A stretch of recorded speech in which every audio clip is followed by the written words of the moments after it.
The young lady hoped that she would one day be able to gain recognition from her family and stand on equal terms with them. The man looked at the young lady intently and asked if she admitted her mistake. Psyche froze in place. Logan Silkesia, the head of the family, looked at the young lady intently and said that he would not say much. Logan said that knowing her past, he was glad that she decided to end her life, so he threw poison at her feet. The young lady looked at her father and said that he was too cruel and also asked for mercy for Psyche. Lily looked at her father with a pitiful look. She hoped that he would listen to her. Izara looked at Lily and said that this was too much since she almost died because of Psyche. Lennox shouted that everything was right and no one would be upset if she died. Psyche, in turn, looked at them with a sad smile. She knew that she was just a substitute and a false princess. For 10 years, the young lady lived in the shadows, even if she was just a substitute. She was very happy to be accepted into the family and to bear the name of the fake lady. She wanted to help the family with all her might so as not to disappoint them. She screamed that she didn't do it. She swore that she didn't know anything. She screamed that they could ask the maids because it really wasn't her fault. She froze because water poured on her. Lennox shouted furiously that the investigation was already over and a decision had already been made. Izara said that everything was already over, but they found something. He looked at the young lady and said that the necklace was found in her room. He looked at the young lady intently, picked up the necklace, and said that the maid was there, and confirmed the young lady froze in place. He said that if you put this pendant on poisonous needles, will come out of it. He asked if she wanted to give it to Lily. Psyche did not know what was happening, since her servant was actually serving Lily. Lily rushed to her father with tears. She told the young lady that she thought they were real sisters. The young lady, in turn, saw that her so-called family looked at her with disdain. She knew that from the beginning, she had no place in the family. She knew that she was just a target for the rest of the family. She knew that if she had a chance at a new life, she would never live like this. The young lady woke up and looked around the room in surprise. She looked at the maid and called her, asking what she was doing. The maid was puzzled and said that she was cleaning. A moment later, the young lady took the knife in her hands and felt a flow of mana. She was surprised because she realized that she had mana. She wondered if this was a dream. At the same time, the maid was cleaning the room. She was very angry and did not understand how a lady could live with such dirt. Look, she remembered what her so-called family said, that the maid confirmed everything. She angrily threw a knife at her. The lady wondered for a moment whether this was a dream or reality, as she had a strange feeling. The maid, puzzled, said that it was very painful for her. Psyche, asking for forgiveness, said that she just wanted to help with the cleaning. The young lady picked up a knife and cut her finger. She felt pain and realized that this was not a dream. A swordsman hero, an imperial knight, Izar's eldest son, had great talent and could become a great swordsman. The second son, Lennox, is not as good as the eldest son, but is very smart for his age. The young lady sighed heavily, for she knew that she had been brought into the house to be a substitute. The eldest daughter, Psyche, is a useless imposter lady who only looks like the real thing. She was just a substitute for the real missing lady.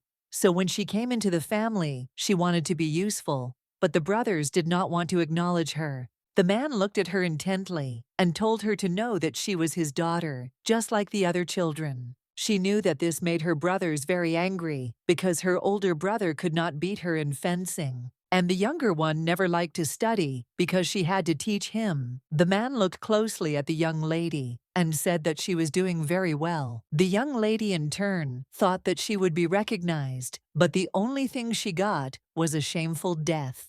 She thought about it because she knew she was just being stupid, but it didn't matter. Now she remembered the legend that had been passed down from generation to generation. The god of fate, who favored people, gave one chance to improve those who deserved it. She realized that he blessed the fake on that very day. A moment later, a maid burst into the room and shouted at the young lady. Psyche looked at the maid in bewilderment, as she did not understand why she was so worried. The maid looked at the young lady intently and asked with a smile if she had heard that Lily had returned. Psyche, together with the maid, slowly descended down to the family. Lennox hugged his sister with tears in his eyes. He was very happy to see her. The young people were surprised. They didn't even know how many years they hadn't seen her. They wanted to know if it was really her. The priest looked at them and said with a smile that Duke Vicente had helped them, and he immediately prepared to save the lady. The priest said that as a confirmation that it was her, they conducted a test that completely matched the missing lady. He looked at everyone closely and said with a smile that the young lady was the real Lily Sixilia, and the temple would fully guarantee the test.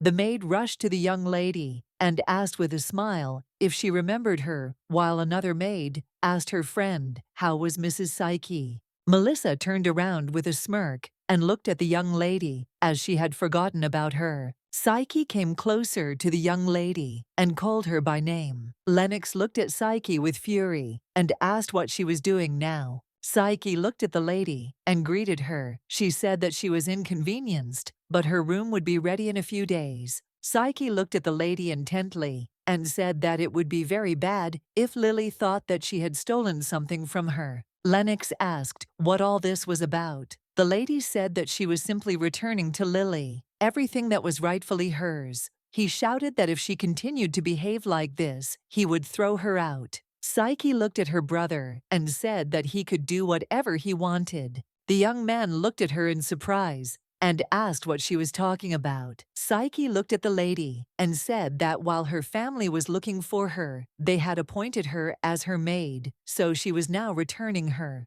Psyche looked at the maid and called her and told her that she must continue to serve Lily. Lennox looked at the lady with puzzlement and asked angrily where she was going now. The young lady in turn knew that everything was happening just as it had been. Opening the door, the young lady saw her brother. She was a little surprised, but still invited him into the room. He looked into my room and saw the suitcase. He asked if it was true that she had decided to move. Psyche knew that if he were her real brother, he would be worried about her insincerely, and not like now. She said that she just wanted to return the room to its owner. He looked at her and told her that in that case, she should move into the room on the second floor, and he would tell her father about it. The young lady looked at her brother closely and agreed. She knew that the second floor was a guest room. She sighed heavily because she knew that it didn't matter to her where she would live. The young lady, in turn, understood that she needed to get out of the house as soon as possible. The young lady was puzzled because she woke up with a severe headache. The maid came to the young lady and casually placed the cup on the table. She said that Izar asked her to pass the tea so that she could enjoy it to the fullest. The young lady, in turn, knew that her brother sent her tea every day that would help her relieve her headache, but unfortunately, her head hurt even more. Lily looked at the maid and said that if it weren't for the Duke, she would still be living with the tribe. The young lady wondered why her past life was so hopeless. She was taken aback as she knew she had to hurry to get ready in time. She knew that she no longer had a maid, so she had to get ready herself. She sighed heavily, knowing that the fake princess was now an empty space in the family. The young lady slowly chose an outfit for herself. She liked it the most. She knew that it was time for her to go out into society. Izar told his companion that the northern monsters were very fierce, but to move forward he needed the Emperor's support. The Duke asked him if he really thought he couldn't convince the Emperor, and Izar asked why the Emperor would support him. Isra showed the Duke that he couldn't see him off now, as he had too busy a schedule. The Duke of Fury shouted at his friend to stop. The Duke, in turn, wondered whether the young man would behave like this for the rest of his life. The young lady saw the Duke and came closer to him. Brandia Rester looked at the young lady with a smile and said that they had not seen each other for a long time, and also asked how her work was. The Duke is the owner of the Violet Flame. She remembered that during her death she saw violet sparks and wondered if he was there. Then also, the Duke was her fiancé. Psyche looked at the Duke and said that he would have a lot of problems because of the northern monsters. The Duke sighed heavily and said that she shouldn't worry about it. The young lady looked at the Duke intently and said that she could help him with this. About a year ago, intelligent monsters began to appear in the duchy, living in the dungeons nearby. The Duke gathered troops to destroy them, but the people fell faster than the monsters. Because of this incident, the Duke asked the Emperor for help, but the Emperor did not offer any help. In return, he decided to betroth the Duke to a lady from the Silkesia family, for which reason their engagement was forced. The young lady, without realizing it, fell in love with him, but they were just playing for the public. There was no close connection between them. Therefore, if their marriage is dissolved, she and he will be kicked out of the family, and because of this, it will become even more painful for her. The Duke looked at her and said that if she just wanted to spend time with him, he apologized in advance, as he was tired from the journey. The young lady looked at him and said that she knew the names of the leaders of the monsters that lived in the north. The Duke said he had no idea how she had learned about them, but it was none of her business. The young lady said that she would tell him about the monsters' weaknesses, and they would be able to defeat them. The young lady timidly said that in return, he would give her a promise. The Duke asked in surprise what she wanted. She said that the reason for their engagement was monsters. He asked if she really wanted to save their marriage, even if they disappeared. She looked at him and said that it was not so. Since she wanted to break up right away, Psyche asked him to break off their engagement as soon as the monsters disappeared. He looked at her in surprise and asked if she was serious. The young lady said that everything was exactly like that, and she wanted freedom. She said that she simply wanted to take off this burdensome ring. And that was all, since she knew that the Duke did not like their marriage. These rings are a family heirloom. They shared the emotions of the owners and also determined their location. Unfortunately, there are restrictions on the rings. She knew that it wouldn't be easy to take them off. Emotional exchange didn't really work, and the location was difficult to determine. The Duke looked at her intently and said that he would not take it off for now. She said that she knew that if she took it off now, she would immediately disappear from His Majesty's sight. Psyche said that after the monsters were gone, she wanted him to take it off her. The Duke asked in surprise what was in her favor. He said that a deal is made when both parties win. She said that taking off the ring was in itself an advantage for her. The Duke said that he did not understand anything. The young lady looked at him intently and said that it didn't matter that he didn't understand. If he was willing, she would like to make a deal. The Duke slowly returned to his estate and thought about this situation. The man looked at the gentleman intently and said that he thought the request had failed. The Duke asked his assistant what would be the advantage to the young lady if she took off her ring, and the assistant asked if that was possible.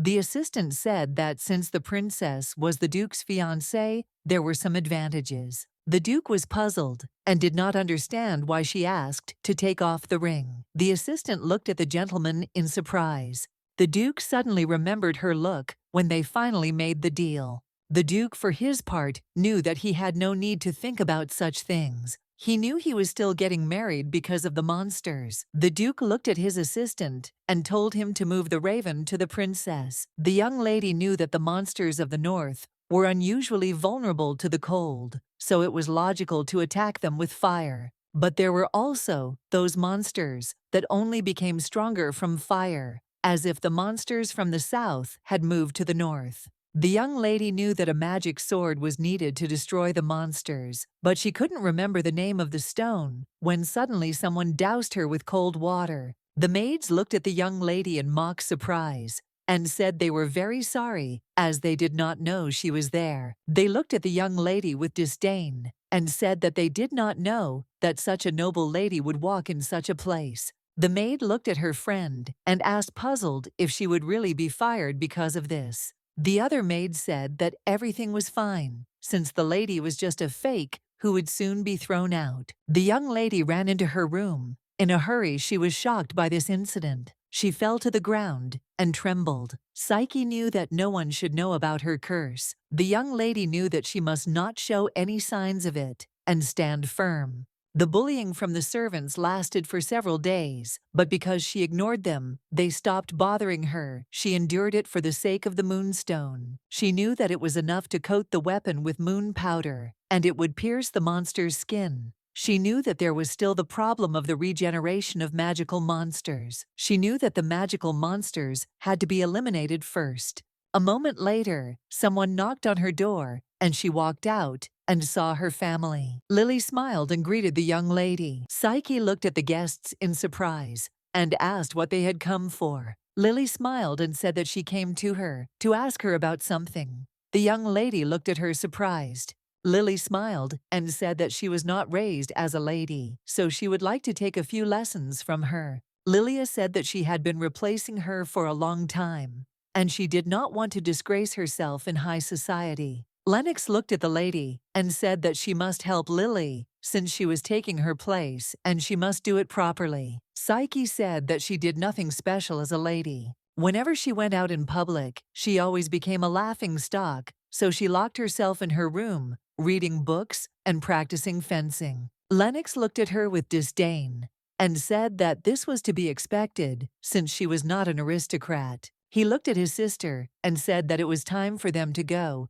as they were simply wasting their time. She did nothing like a lady, and it must be thanks to her that they became outstanding brothers. She wanted them to leave as soon as possible. Lily said that she wanted to ask the young lady something. Lily looked at her and asked with a smile who Duke Rastier was, since all the people said that he would soon be engaged to her. She said that there were rumors that he was a little scary. Psyche was puzzled and did not know what to answer. Lily wanted to know if an engagement between nobles could take place at a distance. Lennox said that sister was just clarifying. Psyche said she might get through it. The young lady was shocked to hear such information. She said that it was simply terrible. Lily asked the young lady if she could meet the Duke in her place next time. Psyche, in turn, wanted to conclude a contract with the Duke at their next meeting. She did not know what to do in this situation. Lily said that she wanted to meet the Duke because she was his future bride.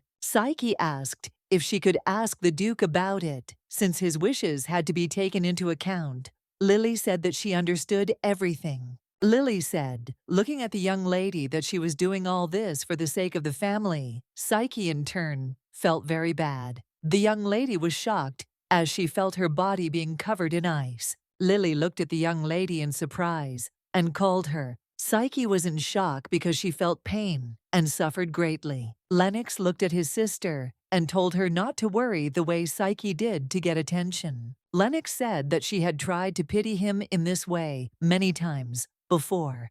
The maid knew that she no longer served the lady, and she should not approach her. The young lady, in turn, sat in the corridor and breathed heavily. She was in great pain. When Psyche woke up, she saw tea and a letter on the table. She was puzzled because she had a headache. The young lady walked slowly and cut the tea into flowers. She didn't want to receive anything more from her family. A moment later, she opened the letter and saw an invitation to a banquet in honor of the second prince's birthday. In her past life, she prepared a dress for a banquet, but she was never able to go on the day of the banquet. Someone tore her dress. She guessed that Lilia might have given the order to the maid to do something like this. This time she didn't want to go to the banquet of her own free will. Izara looked closely at the young lady and asked in surprise where she was going to go. The young lady, in turn, knew that as long as it did not harm the family, her brother did not worry about her. But she didn't think that he would be so angry with her because of this.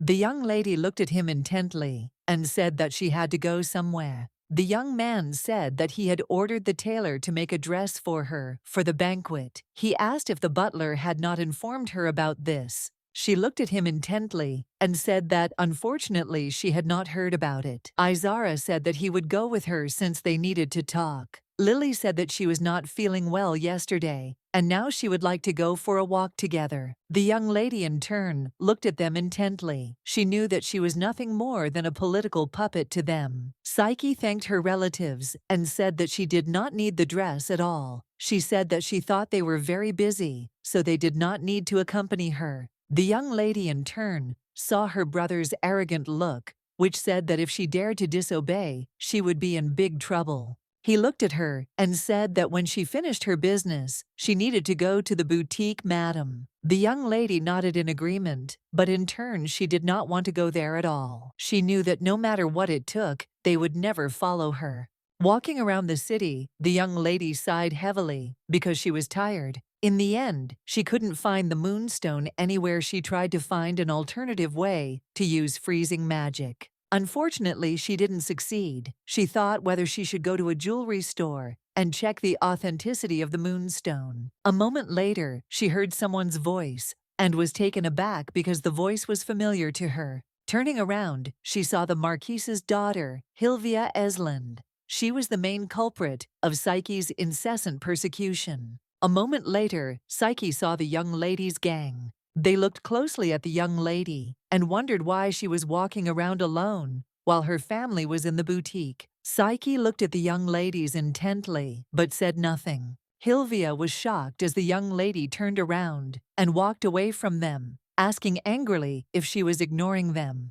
Hilvia asked her if the Duke was breaking off their engagement because she was so rude. Psyche was shocked. Hilvia said with a grin that it seemed the lady didn't know that there were rumors that the Duke had a new bride. She said that it was not even surprising because the lady was just a fake. Psyche, in turn, knew that she would say so. Hilvia looked at her closely and asked what was wrong. She said that if the Duke and the princess get engaged, who will throw her out? A moment later, the young lady was taken aback as someone put an arm around her shoulders. The Duke looked hard at the young lady and asked to whom he was engaged. The young ladies looked at the Duke in surprise, as they did not expect to see him. They were very frightened. The Duke told the young lady that he thought she was not feeling well and decided to postpone the communication of this news. The Duke looked at them intently and told them to tell him a very interesting story as well. The young lady was taken aback and said that she had not intended to convince him at all, but nevertheless the Duke was engaged to Princess Lily. The young ladies looked at the Duke intently and said that rumors had already spread throughout the empire. Psyche knew that if they became engaged, their joint engagement would be considered invalid.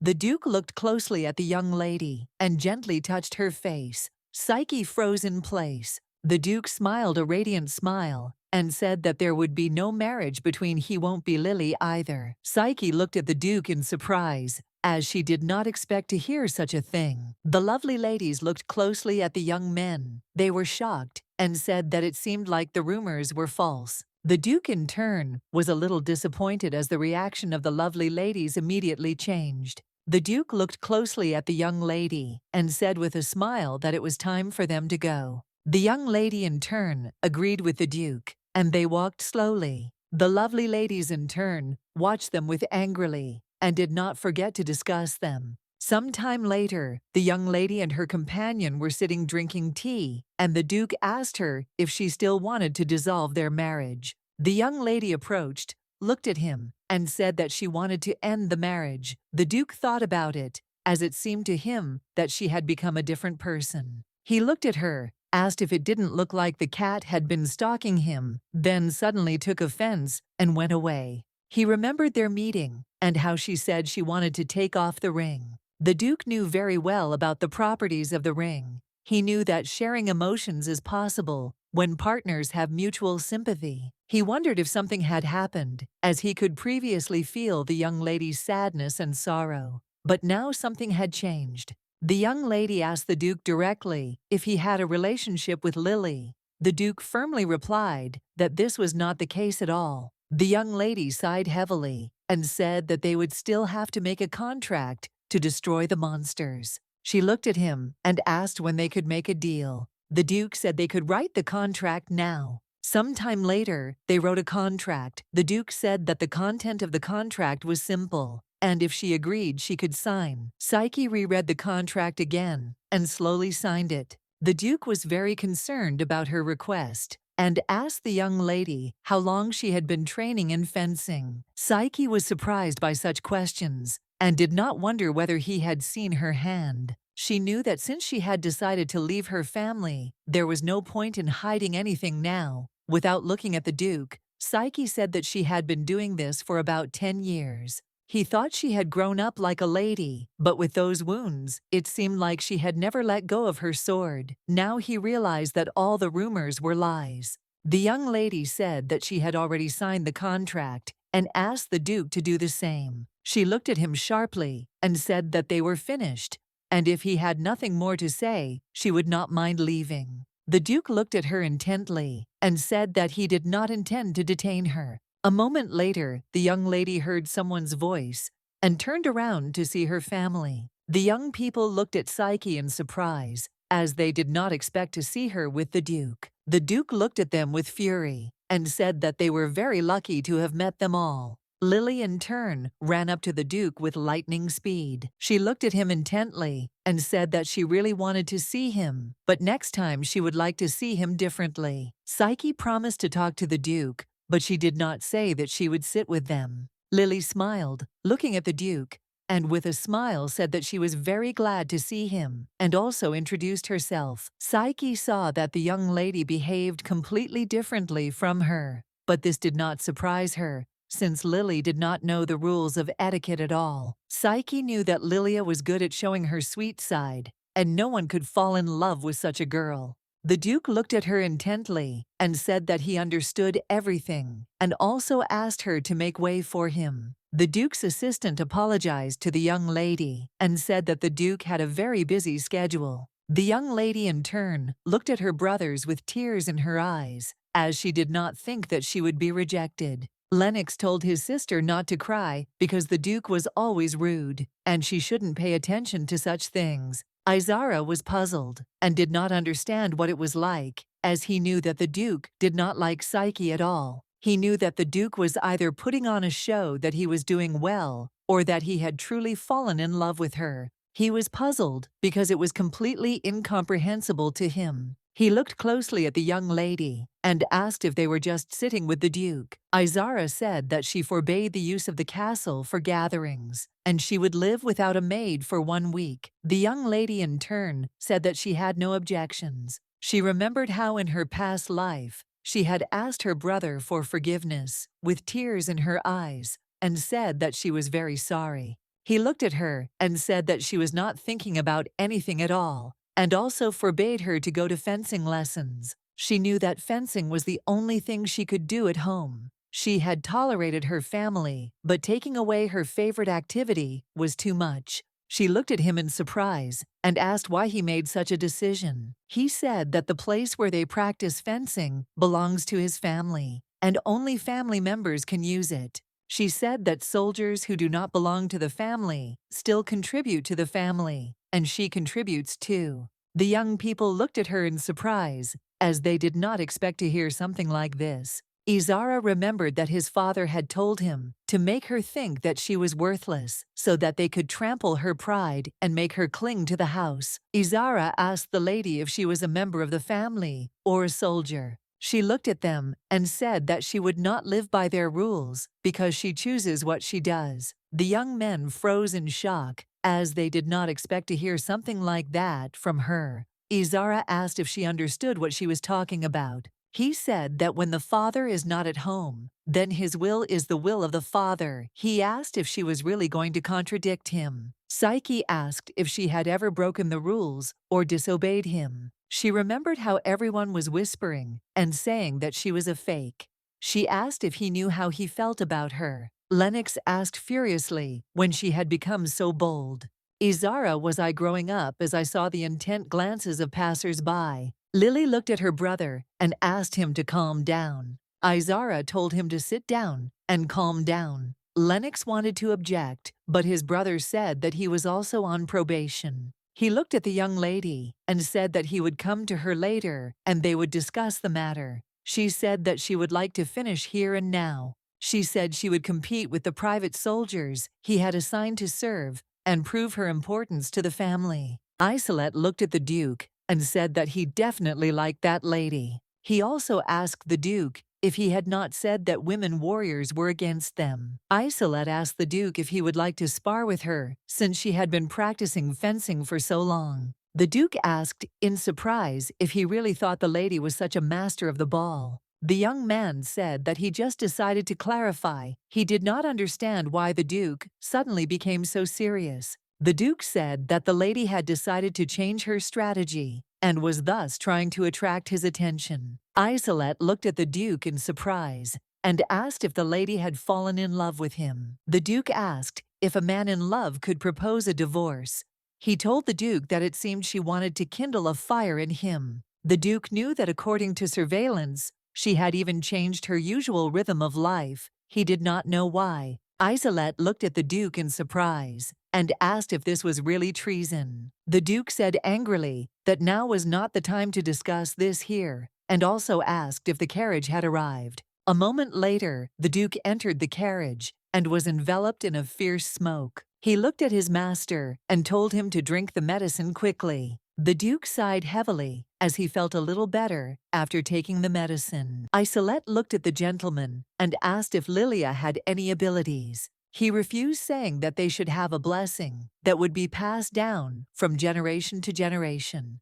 And for this reason, the emperor arranged their engagement. The Duke said that this was certainly not the reason for the engagement, since everything was done because of the duchy. The young man told the Duke that he should improve his health instead. The Duke said that they needed to stop by and buy some medicine. At the Magic Association, the young lady looked at the Duke and said that Lona was absent, so he would not be able to meet her. The Duke asked if it was possible to make an appointment as early as possible. The girl said that she would certainly look up the date and appointment. The Duke asked in surprise what appointment was being discussed. The girl said that she was speaking about a consultation regarding the duchy on behalf of Psyche Silkesia. The girl was taken aback as she shouldn't have said this, since the information is confidential. The girl, puzzled, asked the Duke for forgiveness, since he should not have listened to this. The Duke thought for a moment and wondered if she had begun to explore the northern lands. He knew that using ice magic against monsters was a well-known mystery. In most cases, the monster was strong against cold. The Duke wondered if the young lady didn't know how to destroy the monsters, or if she wanted to save the marriage. The Duke looked at the assistant and said that he had to meet with the young lady and asked what his schedule was. The young lady slowly got ready. She was very happy, as she had not had a sparring match for a long time. She remembered that her last sparring session was a year ago, when her brother invited her to train together. She knew that it was very difficult for her then, because it was as easy as pie to defeat him. But the young lady in turn did not want to do this, because then her brother became very angry. Then he said that it was not proper for a noble lady to hold a sword, so she stopped training with it. A moment later, she saw that they had brought her tea again. Every day she poured it out. A moment later, the young lady froze in place, as she saw that the flowers she had poured tea into had spoiled. The young lady came to the training ground and could tell from the atmosphere that her brother had already been pestering them. She knew that her brother didn't know what real talent she had, so he wasn't too worried. He looked at everyone intently and said that everyone was gathered here and knew why, because Psyche wanted to fight them. They all looked at her mockingly and asked what would happen if the young lady got hurt. No one wanted to spar with her. But a moment later, one of the knights said that he wanted to fight her. Bowing, the young man said that he was looking forward to their duel. The young lady, in turn, looked at him intently, for she knew that he was an aristocrat. Moments later, she smiled and said that she wished him luck too. The young lady, in turn, knew that now she simply needed to show off her fencing skills. It's been 3 years since she fought Aiden. She saw that the number of soldiers training had noticeably increased. The young man looked closely at the young lady and said that she could go first. Psyche, looking at the young man, said that she would not give in. She knew that they all thought that she was weak. She wanted to finish him off with one blow, and then no one would have any doubts about her. She knew that, unlike sparring with her brother here, she couldn't restrain herself. The young lady hoped that she would be able to have fun to the fullest. The young men looked intently at the knight. They did not understand why he was standing like a pillar. They were shocked because the young lady was very fast. The young lady looked intently at the young man as he kept his eyes fixed on her. He smiled, looking at her, and asked if he could help her with anything. She said that everything was fine. and she didn't need help. She looked closely at the young man. She knew that his skills were good, and he was a good person too. Aiden looked at the young lady and asked if she really wanted to become a knight. Looking at him, she said that she was going to become an outstanding knight. She knew that if she became a knight, then regardless of the will of the family, she could serve the empire. She looked at him intently, as she did not understand why he was sitting here if he was so talented. There were two types of imperial knights. Ikasha is the place where Izara, the deputy captain, is completely controlled by the family. In addition, their family was in conflict with the crown prince, so he had his own knights serving the empire. She knew that all she wanted now was to leave her family. She knew that even if her family ignored her, she decided to live for herself and be recognized by high society. She knew that simply running away from her family was not the solution. The young man looked at the young lady intently, as he wanted to tell her something. A moment later, a maid came up to them and called out to the young lady that the Duke had arrived to see her. Aiden looked at the young lady with a puzzled expression and said that he would finish the conversation later. The maid looked at the lady in surprise and asked where she was going after training. She told the lady that she needed to take a bath. Psyche completely forgot about etiquette, but in turn wondered why the maid continued to help her. She looked at the maid and asked if she had finished her work. The maid said that she had taken care of everything and that the young lady needed to get dressed in order to go out to the Duke. Psyche said that she was ready and would go since she knew that she had kept the Duke waiting. The maid looked at the young lady in surprise and asked if she didn't want to change her outfit. The lady said that there was no need for that. A moment later, they were walking slowly towards the Duke. The young lady glanced sideways at the maid and asked about the tea she brought every morning. The maid said that no one had given the order to bring tea today, but if Psyche wanted it, she would bring it. Psyche, in turn, realized that her brother had decided to stop giving her tea, but she still told the maid to bring her tea. While talking to the maid, she did not see Lily and accidentally ran into her in the corridor. The maid looked at Lady Lily in surprise, as she was very angry. Psyche looked at the young lady in surprise, as she saw that she was trembling with anger. The young lady entered the room and apologized for being late, and also asked the Duke how long he had been waiting for her. The Duke looked at her intently and said that Lady Lily had been here some time ago. Now the young lady understood why the maid was dragging her feet. The Duke said he heard that the lady wanted to arrange a meeting with him. The lady said that this was not entirely true, although there had been a time when Lady Lily had asked her to make an appointment with them. She said that she didn't know that he would come to the estate today, as he came unannounced. The Duke looked at the young lady intently and said that he would repeat once again that he was not going to betroth himself to Lady Lily. She asked why he was saying it a second time, and the Duke said he just wanted to clarify. The Duke said he had come to discuss something as he had gone to the association a few days ago and had accidentally learned something. He looked at her closely and said that he recognized that she was looking for the ice attribute. The Duke asked, in surprise, why she needed the ice attribute, and he also wanted to know if she really wanted to meet an ice mage. She looked at him in bewilderment and asked how he knew about it. Psyche thought that it seemed like he was following her. The Duke now realized that he hadn't even come up with an excuse. He said that she had made an appointment at the association and that the receptionists had told him everything. She knew that the information stored in the association was supposed to be strictly classified, which meant that he had connections to know about something like this. Psyche looked at the Duke intently and said that she wanted to know more about the northern monsters. He was surprised that she confessed so quickly. She said that monsters are weak against the cold. He looked at her in surprise and asked if it was true and where this information came from. The Duke looked at her and said he meant she was not lying. The lady said that was the main question he should have asked. She said she was lucky enough to find information about it in her family library. She looked at him and told him to understand her correctly, as she could not show the contents of the book due to their situation. In the southern part of the empire, where the territory of Silkesia is located, there are many dungeons, so they carried out a lot of different research The Duke said that it seemed like there were a lot of monsters because of their fire attack. She said that they should use moonstone dust. The Duke was surprised,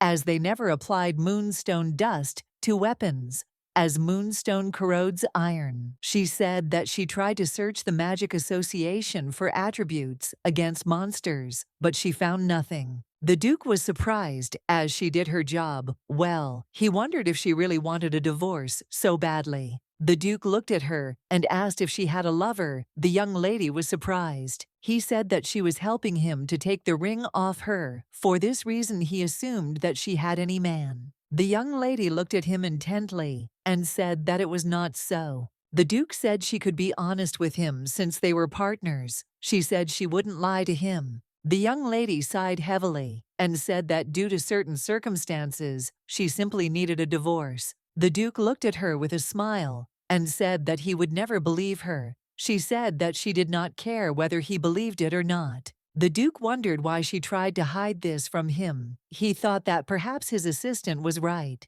He knew that the lady he had known before could give up everything for her family, but now she had decided to go against everyone. He thought that something had clearly happened to her and said that since she had come so far, he would like to ask her for something. He asked if he could go to the association with her tomorrow. The young lady looked at him intently and agreed.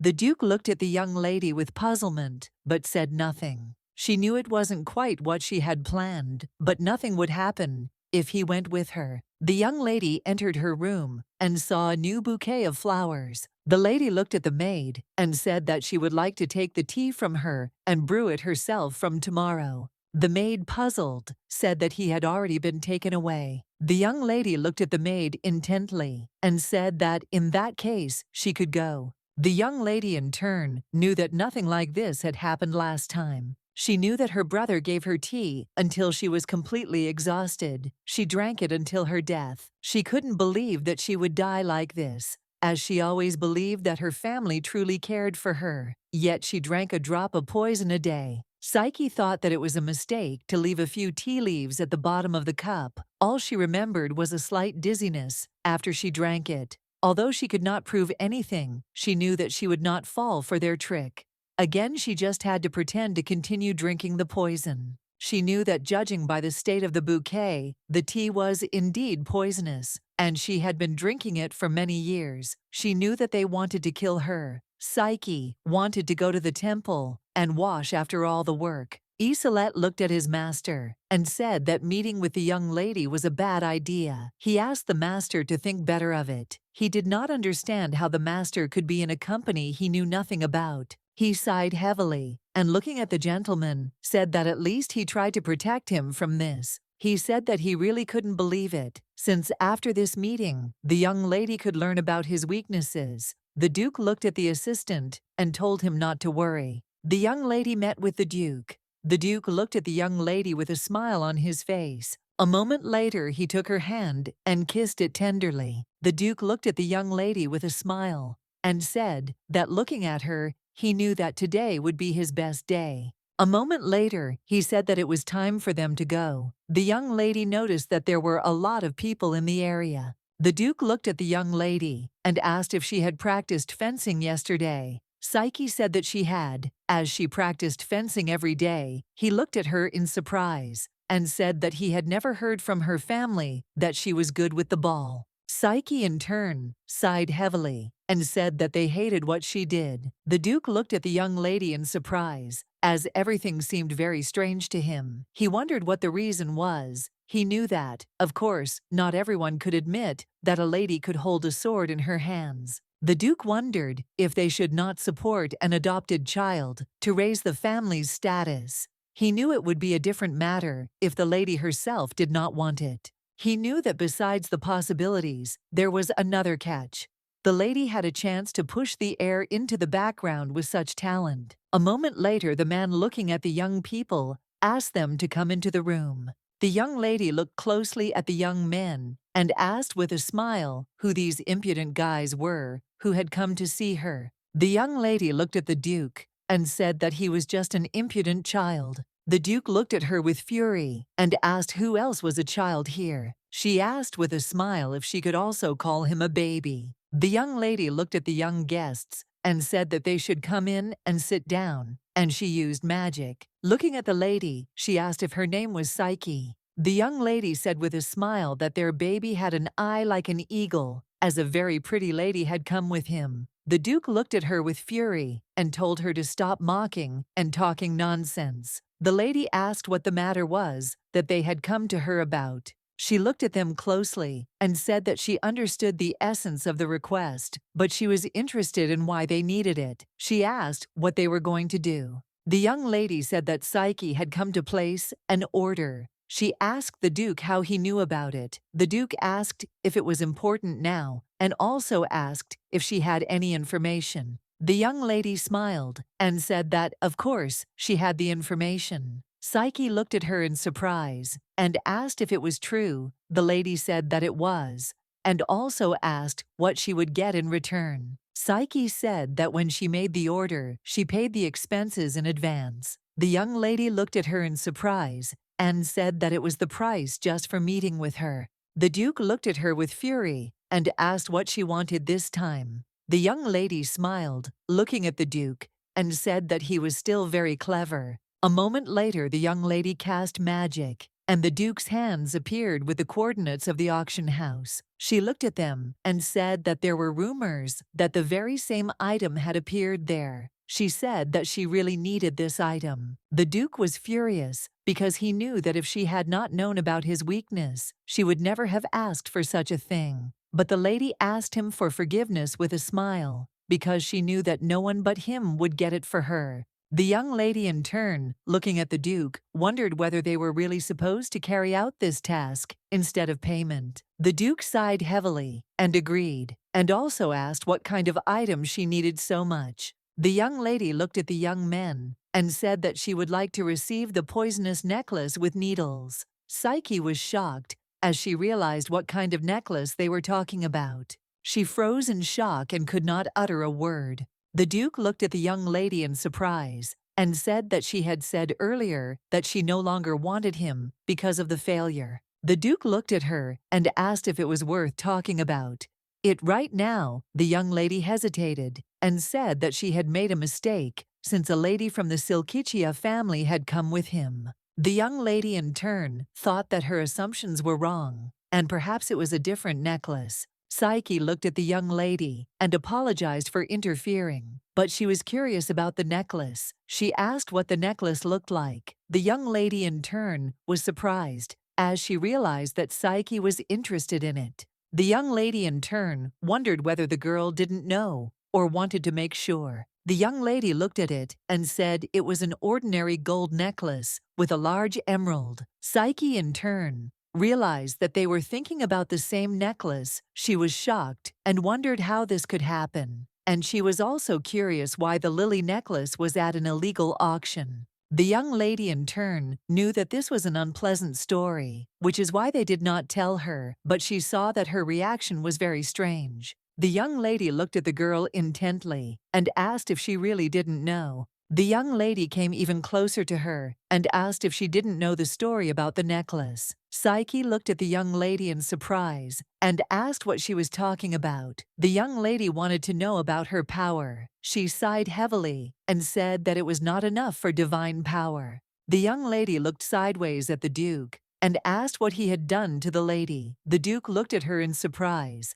as he did not understand what she was talking about. Psyche froze in surprise. She did not understand what they were talking about. The young lady asked her if she didn't feel it. The young lady told the girl that it seemed like she really had inherited Silkicia's abilities. Psyche knew that this was not true since she was merely cursed. She knew it was just a curse and nothing more. She froze and could not utter a word. The young lady, in turn, knew that she must not reveal her secret. She trembled and said that it was not so, and she knew nothing. She knew that she had a curse, and if anyone found out about it, a bloody war would begin in the empire. The young lady looked at the girl in surprise and puzzled, asked her to calm down and pull herself together. The Duke looked at his bride in surprise.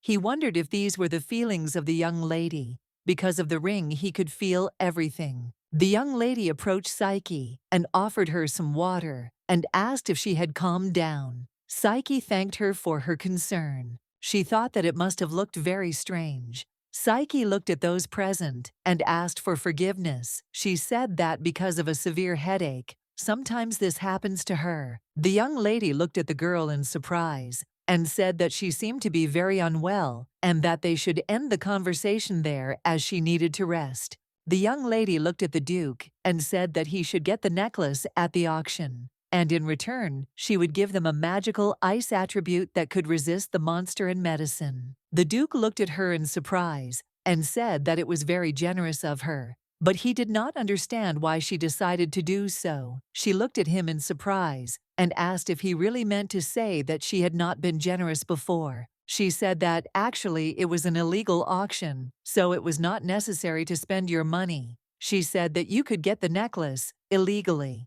The Duke looked at the young lady in surprise and asked if she was completely crazy. The young lady smiled and said that this was the most interesting. A moment later, the Duke said that he understood everything. The Duke looked at the young lady closely and said that she seemed to be feeling unwell and that he could walk her home. But the young lady said that there was no need for that and that she would go herself. The Duke still agreed with her, although he said that they had more to discuss, so he would come to her tomorrow. He also said that it would be best for her to call a doctor to examine her. The young man looked closely at his master and asked excitedly if he had been discovered. The Duke asked the young man in surprise why he did not trust him so much. Isolette knew that the Duke was very hot-tempered and would grab his sword at any opportunity. The Duke looked at the young man closely and said that if he had so much free time, he should better find out if Lady Lily had been to the temple of Vicente, since he could not send a raven to the temple. The young man said that the lady had gone to the temple on the first day of her return, and also when she took the kinship test. The Duke thought for a moment, as this was all very strange.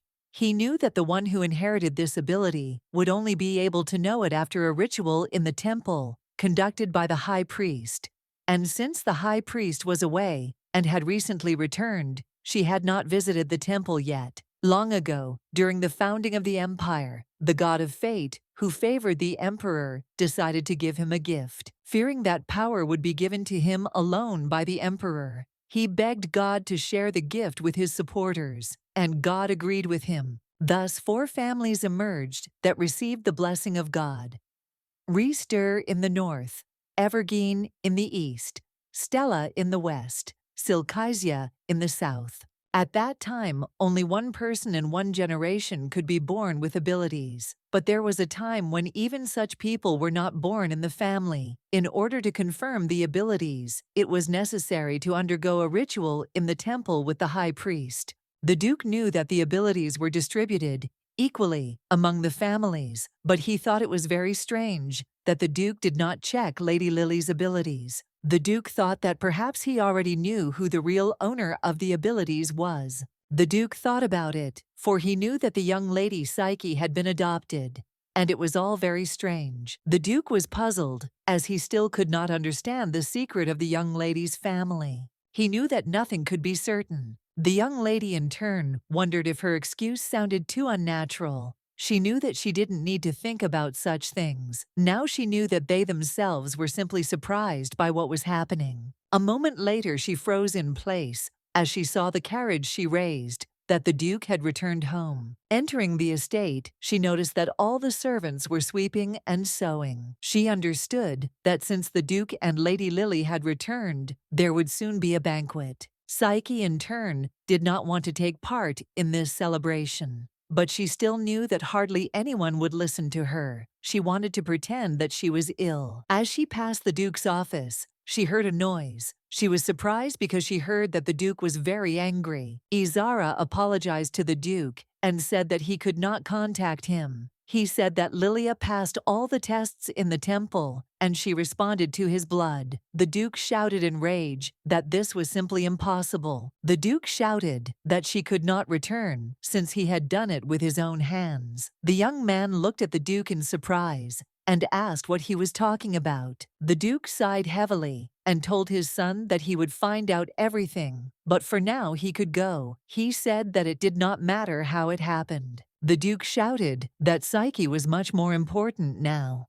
A moment later, he looked at the door in surprise and asked if there was anyone outside. The young man went out into the corridor. Looking back, he unfortunately did not notice anyone. The young lady in turn hid. She was trembling with fear because she did not know what to do in this situation. Izara walked towards the young lady. She was trembling with fear and praying that no one would notice her. But suddenly, the young man heard someone's voice. Turning around, he saw the young lady with her brother Lily, smiled, and said that she heard that their father had finally returned. Psyche sighed heavily as she was glad that no one noticed her. The young lady in her turn was very much puzzled and did not know what the Duke's words meant. She wondered if he was not glad to have his daughter back. She remembered him screaming that she was much more important. A moment later, she cast all thoughts aside as she heard someone knocking on her door. A moment later, the Duke entered her room and said that he heard she had gone somewhere. The young lady lowered her gaze to the floor, but did not answer him. She asked if he really had anything to tell her. The Duke said it had been a long time since they had seen each other. He asked if she was not glad to see her father. The young lady timidly asked how he was doing. The Duke looked at the young lady intently and said that there would soon be a celebration in the garden for his and Lily's return. He said that everyone would be at the celebration, so she should be there too. The young lady in turn asked for forgiveness and said that she was not feeling well. The Duke looked at her with surprise and bewilderment and asked if she really didn't even want to look at him. The young lady sighed heavily and said that it was difficult for her to even move because of the pain. A moment later, the Duke's face changed, and with a radiant smile, he took his daughter by the hand and said that he very much wanted her to come to the party. The young lady looked at him in surprise, as she did not understand why he was behaving in such a way. Sometime later, she still decided to come to the celebration. Passing by the maids, she heard their conversation. They were whispering and discussing her. The young lady, in turn, was puzzled, as she saw that the Duke's behavior was very strange. She did not understand why he behaved like that, since he had never spoken to her kindly before. She knew that she needed to watch what was happening. A moment later, she saw her entire family gathered. Lily, with a radiant smile, rushed towards the young lady and said that she was very glad to see her. Psyche looked closely at the young lady and asked if it was because she looked better in comparison. Lily looked at her in surprise and asked what she was talking about. Psyche looked at the young lady with a smirk and said that she too was glad that she was back. Psyche, in turn, knew that if it weren't for the young lady, she would have continued to live in hell. Psyche said that they needed to celebrate her return to the family. The Duke looked at everyone and said with a smile that today was such a happy day that his daughter had returned home. He smiled and said that although everyone already knew her, he would like to formally introduce her once again. The Duke smiled and pointed to his daughter, Lily. The young lady, in turn, glowed with happiness. Psyche, in turn, knew that she had come to this event in vain, since there was no place for her here. The Duke looked at everyone present and said that since his daughter Lily had returned, Psyche was no longer the heir to their family. The young lady froze in shock. The Duke said that from now on she was no longer part of the family, and she was forbidden to use the family's property, and she was no longer an aristocrat. She knew those were the words he would say. The Duke looked at the young lady closely and said with a smile that, since Lily had returned, they should also not forget that Lady Psyche was a member of the family. Psyche froze in shock, as she did not expect to hear such a thing. The Duke said with a smile that Psyche was also Silkesia, and the people looked at the Duke in surprise. The Duke smiled as he looked at the young lady and said that he really hoped that she would set an example of upbringing for her as the eldest sister of the family. He said with a smile that he relied on her very much. The young people froze in indignation. They did not understand why their father said such a thing. Psyche was in shock. She wondered why he didn't strip her of her title and put her in the family. She didn't understand why he did this, since she alone didn't expect this at all.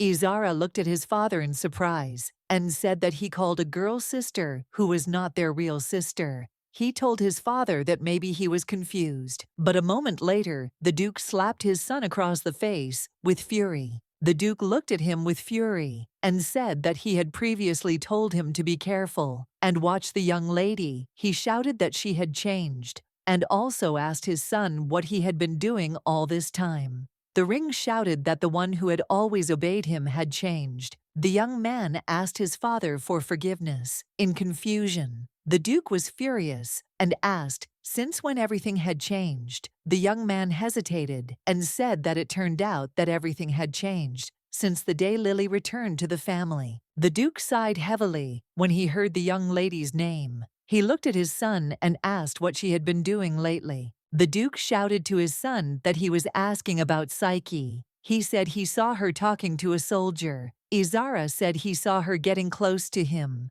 but he can find any reason to dismiss him from service. And other than frequent meetings with the Duke, nothing much happened. The Duke thought for a moment and asked if the lady had decided to go to the Duke. He said that he doubted that the Duke would accept her. The young man said that he would certainly appoint soldiers to watch her. The Duke looked at his son with fury and asked how he planned to assign someone much smarter than him to spy on her. The Duke shouted that no matter what they had to gain her loyalty. She shouted at her son to make her understand that her place was only next to them. The young man sighed heavily and said that he understood his father's words. He was puzzled and very angry because he did not understand what was so special about the young lady. He knew that their father had never had tender feelings for his children, and from the very beginning, he could not believe that Psyche was a replacement for Lily. The Duke brought her into the house. From those times pretended that he did not care about her, isolating her from everyone. He raised her daily, subjecting her to brainwashing.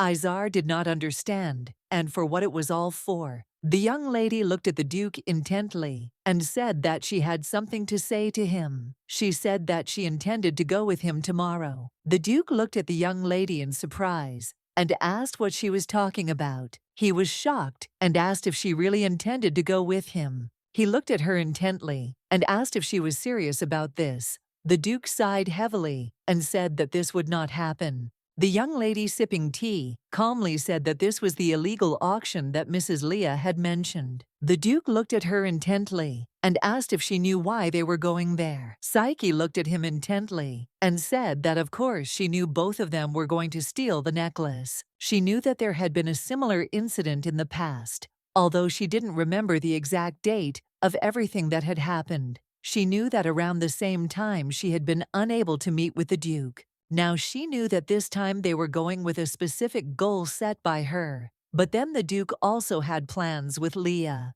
She thought that most likely he could not achieve what he wanted. She thought that perhaps he could not steal the necklace. Then, the Duke looked at the young lady with surprise and bewilderment and asked what she was thinking about. So intently, she in turn could not tell him about it, knowing that he would fail. The young lady sighed heavily and said that she was not telling him this to get his permission. She said that she was simply warning him in advance so that he would cover the ring. The Duke looked at the ring in surprise as it glowed slightly. He knew that when the ring bearers were close to each other, the Duke was puzzled and did not understand why an ordinary ring needed such properties. He thought that it was all very complicated. He looked at her intently and said that nothing would happen if she was far away. The young lady sighed heavily and said that she would go with him, not because she wanted to go. The Duke looked at the young lady with surprise and bewilderment. A moment later, looking at her, he asked if she was doing this so that nothing would happen. He asked if she really didn't want to break off the engagement, so she decided to ruin it. The young lady looked at him in surprise, but did not answer. She was in shock as she did not expect to hear such a thing. A moment later, she sighed heavily and asked if she could be honest with him. The Duke looked at her intently and said that whatever she told him now, he would listen to her. She looked at him intently and said that she wanted to end the marriage right now. The young lady said that their engagement rested solely on him. She said that he was afraid of not receiving the help of the knightly order, and of falling into disfavor with the emperor. The Duke looked hard at the young lady but said nothing. The young lady looked at the Duke intently and said that she understood him. She truly understood him because she had behaved the same way in the past. Psyche said that people tend to change, and she no longer had feelings for him, and never had, and never would. The Duke looked at the young lady with a puzzled expression, as he had not expected to hear such a thing at all. She said that under any circumstances she wanted to end their marriage. The young lady sighed heavily and said that since they had finished their conversation, she would leave him. The Duke in turn shouted at her to wait as they were not finished, yet he was surprised that she had just left. The young lady in turn understood that she had to immediately prepare for tomorrow. A moment later she froze in place, as she saw the young lady. Lily looked at her intently and said that she had something to talk about. Lily looked at the young lady in surprise and asked how she could do this to her. Psyche looked at her in bewilderment and asked what she was talking about. Lily looked at her with fury and said that she would give her everything that was rightfully hers, the title and the engagement. Lily looked at the young lady with tears in her eyes and said that she was just a liar. Psyche sighed heavily and said that she had already returned everything that was hers. Lily was furious. She screamed that this was not true and was already crossing all boundaries. Lily screamed with tears in her eyes that initially all this belonged to her. She screamed that when the true owner returned, everything had to be given to him. She screamed because she was furious and did not understand why the Duke and her father loved her, because she was just a fake, not real. Psyche knew that in the past, the Duke had not accepted Lily in the same way as the daughter of the family. She did not behave the way she behaved now. Psyche knew that the young lady was pretending to be innocent and kind, pretending to sympathize with her. Lily shouted to the young lady that she was up to something. Lily shouted that only with her she behaves very coldly, but when she communicates with her father and the Duke, she is white and fluffy. Psyche, in turn, understood her words better than anyone else, since she knew that it was very terrible when everything that belonged to her was taken away in one moment by someone unknown. For this reason, she did not want to comfort her, since the victim cannot comfort the hunter. Psyche looked at the young lady intently and said that she had no need to exaggerate. Psyche said that after her return, she did not ask anyone to leave her in the family. Lily looked angrily at the young lady and asked if she really thought that she would believe this. Psyche calmly said that to believe or not was her right. Psyche looked at the young lady intently and said that if she did not believe her, she could go and tell her father right now and insist that he send her away right then. Psyche looked at the young lady intently and asked if she was afraid to do this. Psyche came closer to her and told her to think carefully, because if she were to pray to her father or the Duke for anything, she would be in first place for them. Psyche came closer to her and told her to just look reality and into her eyes. Psyche looked calmly at the young lady and said that she had not done anything in particular. Psyche said that now she is trying to blame her for everything. Psyche told the young lady that if she did not want the whole world to know of her worthlessness, it would be better if she did not stand in her way. The young lady in turn knew that she had no plans for the next few days. She knew that this was very good, otherwise it might cause some difficulties. Yesterday she spoke very rudely to the young lady, and she did not approach her anymore. She thought that the brothers would come to her in order to protect their sister, but this did not happen. She was very interested in what effect her words had on the Duke.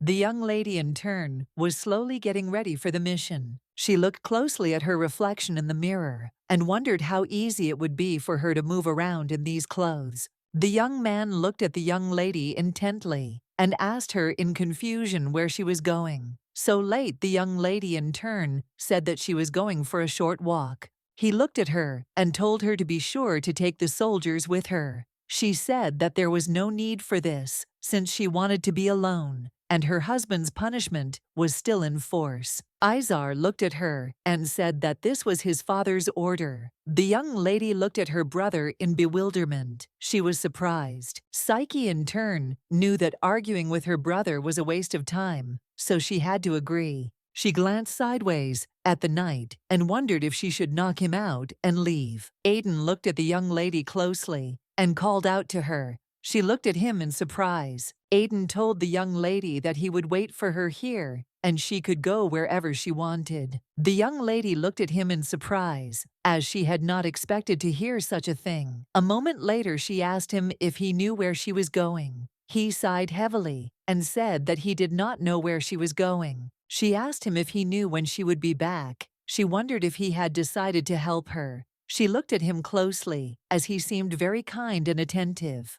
The young man looked at the young lady intently and said that last time he wanted to introduce himself. A moment later, he said his name was Aiden Hillies. The young lady froze in shock as she did not expect to hear such a thing. She knew that he was from the Baron's family, and it was one of the families that served Selixia. The Baron himself was remembered by her as a very vile person, and they were completely different from each other. She wondered if the Baron was such a greedy person that he sent his son to serve another family. He looked at her intently and said that he had no contact with his family, and he left from there. The young lady looked at him in surprise as she didn't expect to hear such a thing. Aiden looked at the young lady intently and said that, simply put, she could trust him with ease because he, like her, had nothing to lose. The young lady looked at him in surprise and asked why she should trust him. He said there was a way to test it, as he wanted her to go with him to the Temple of Fate. The young lady knew that you had been telling her to go to the temple a lot lately. She also knew that this was not surprising. She looked at him intently and said that she was very sorry, but these checks were no longer useful, since the young lady had returned to her family,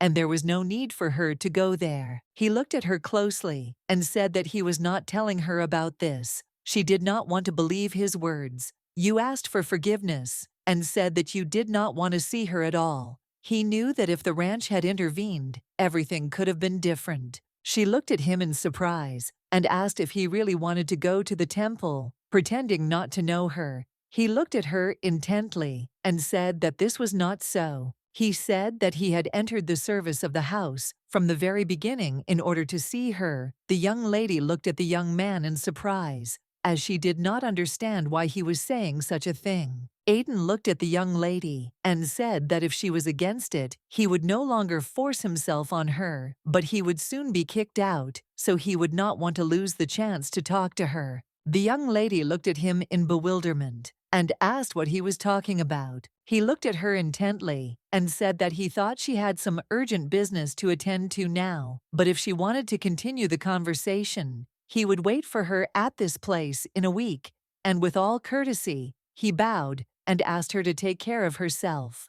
The young lady was a little puzzled. She didn't know if she could believe him, but she knew that she didn't have time to think about it. Now the young lady in turn agreed and said that they would meet at this place in a week. A moment later, the young lady took out a cape and gloves she wanted to disguise herself so that no one would recognize her. She sighed because she could not imagine that she would use the bracelet in such a way. She knew that if she charged it with mana and spun it a few times, her appearance would change. The young lady in turn wondered if she was going in the right direction. She knew that although this magical attribute disguised her perfectly, she took it because she was afraid that she might be recognized. She knew that the imperial family had rented the building for illegal trade, and judging by the ring, the Duke should already be inside. A moment later, the young lady approached the man and told him the password that would allow her inside. She knew the Duke thought she couldn't get in on her own, but she had learned the password to enter the auction house beforehand while she was dealing with her brother's affairs. A moment later, the man looked at the boy and said that he could come out. The young lady in turn knew that the Duke had gone a different way than the one Leah had spoken of, but she was still very worried and wondered if he was okay. She thought that he might have decided to check out the situation. After some time, the young lady was already sitting in the hall where the bidding was going on. Although everything was going smoothly, the feeling of anxiety did not leave her. She knew that being next to an active person, it would be difficult to sit in ignorance. The young lady froze in place as she recognized the person sitting next to her. It was Hilvia. The young lady looked at the lady in surprise, as she had a disguise, which was what was needed. Psyche wondered if the lady was aware that because of the fan, she was easily recognized. Psyche saw that the young lady had taken all the bets. She knew that there were rumors that the Marquis was going through hard times in terms of budget, but what the Marquise was doing was simply absurd.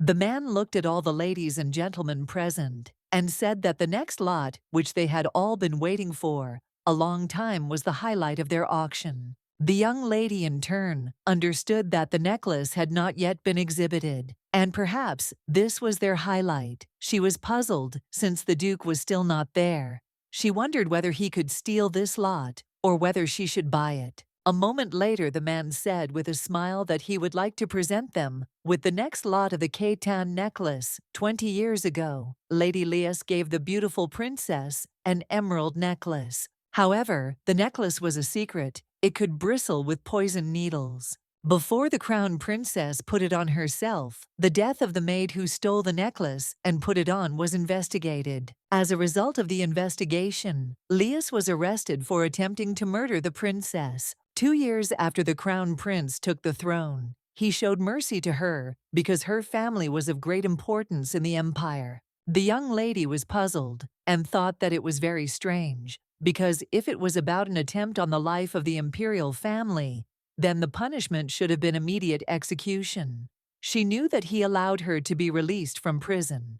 She understood that the story seemed real, but so delirious from the point of view of the law. The young lady was in shock. She did not understand why she was dragging others along with her, if she herself had decided to die. Psyche was a little puzzled and didn't understand why she felt so strange now. A moment later, a terrible explosion thundered in the hall. The young lady, in turn, wondered if the Duke had caused the explosion. Looking at the ring, she realized that he was inside the building. Everyone present was in shock. They didn't understand what was going on. They shouted that it was very dangerous, and they needed to get out of the building as soon as possible. The man looked at everyone present with a puzzled smile and asked them to calm down a little. He said that it seemed that the workers moving boxes accidentally caused this earthquake. He said that they would check everything immediately. But a moment later, another explosion thundered, and the young lady realized that now she had to act. The young lady, in turn, ran with lightning speed to the rescue of the Duke.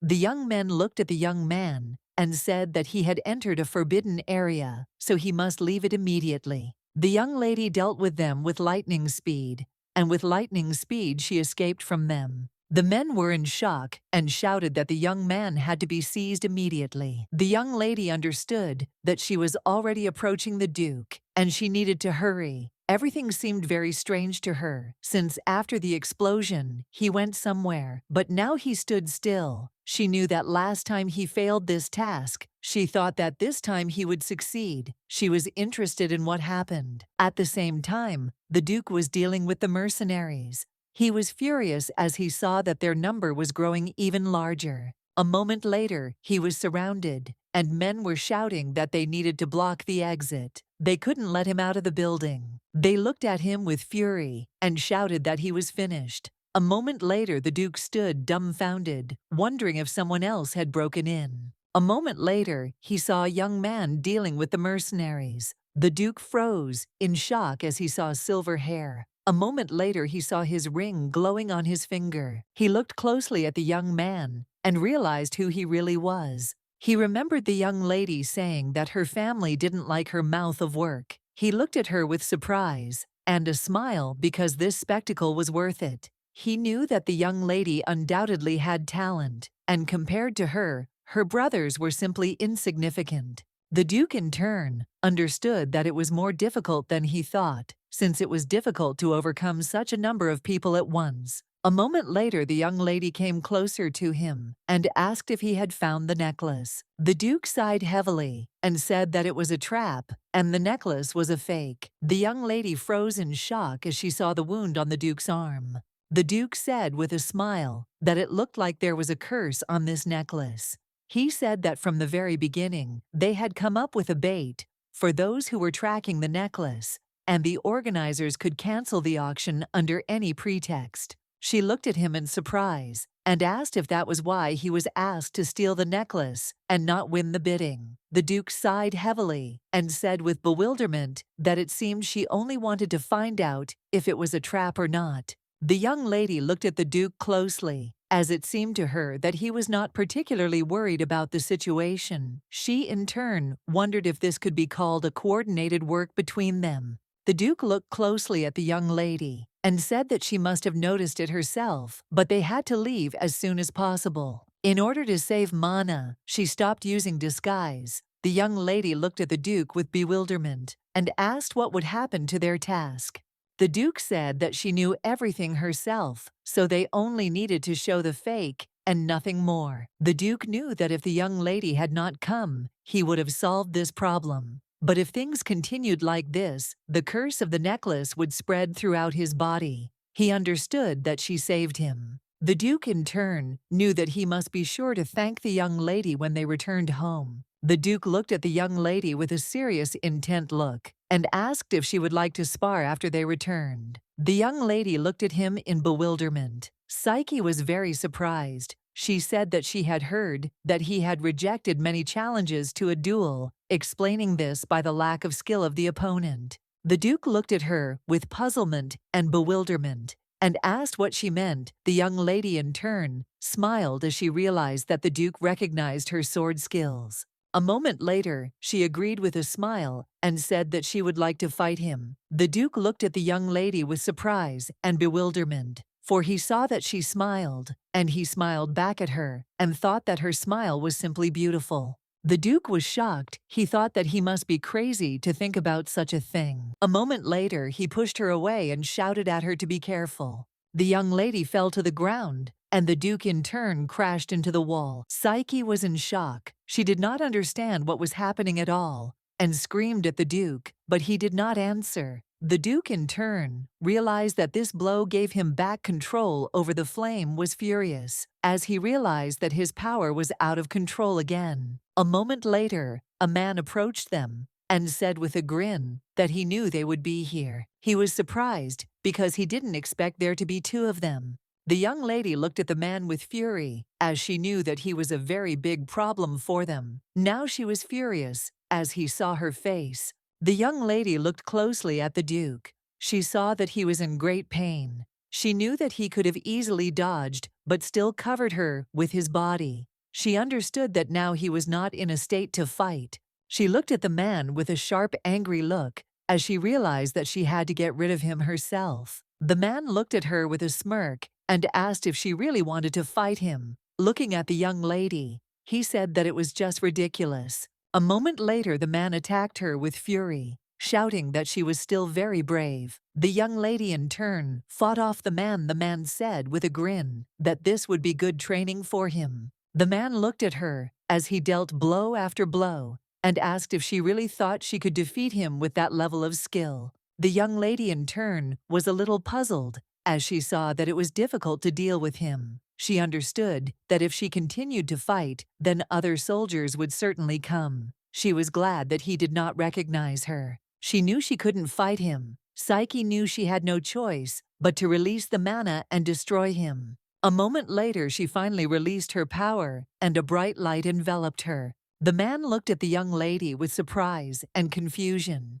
He did not understand where such strength came from. The young lady was in shock as she knew she was at her limit. She was furious and cursing her ability. A moment later, the Duke came to and froze. Looking at the young lady, he saw that the flames were raging strongly in his body. But a moment later, he felt everything calm down. He knew that the only ability that could calm his flames was the power of the descendants of the Silxia family. The Duke was puzzled, for he realized that his wound was more serious than he had supposed, and he could not control his strength. He was furious because he realized that he was in serious trouble. He heard that there was a battle going on and realized that the young lady was fighting alone.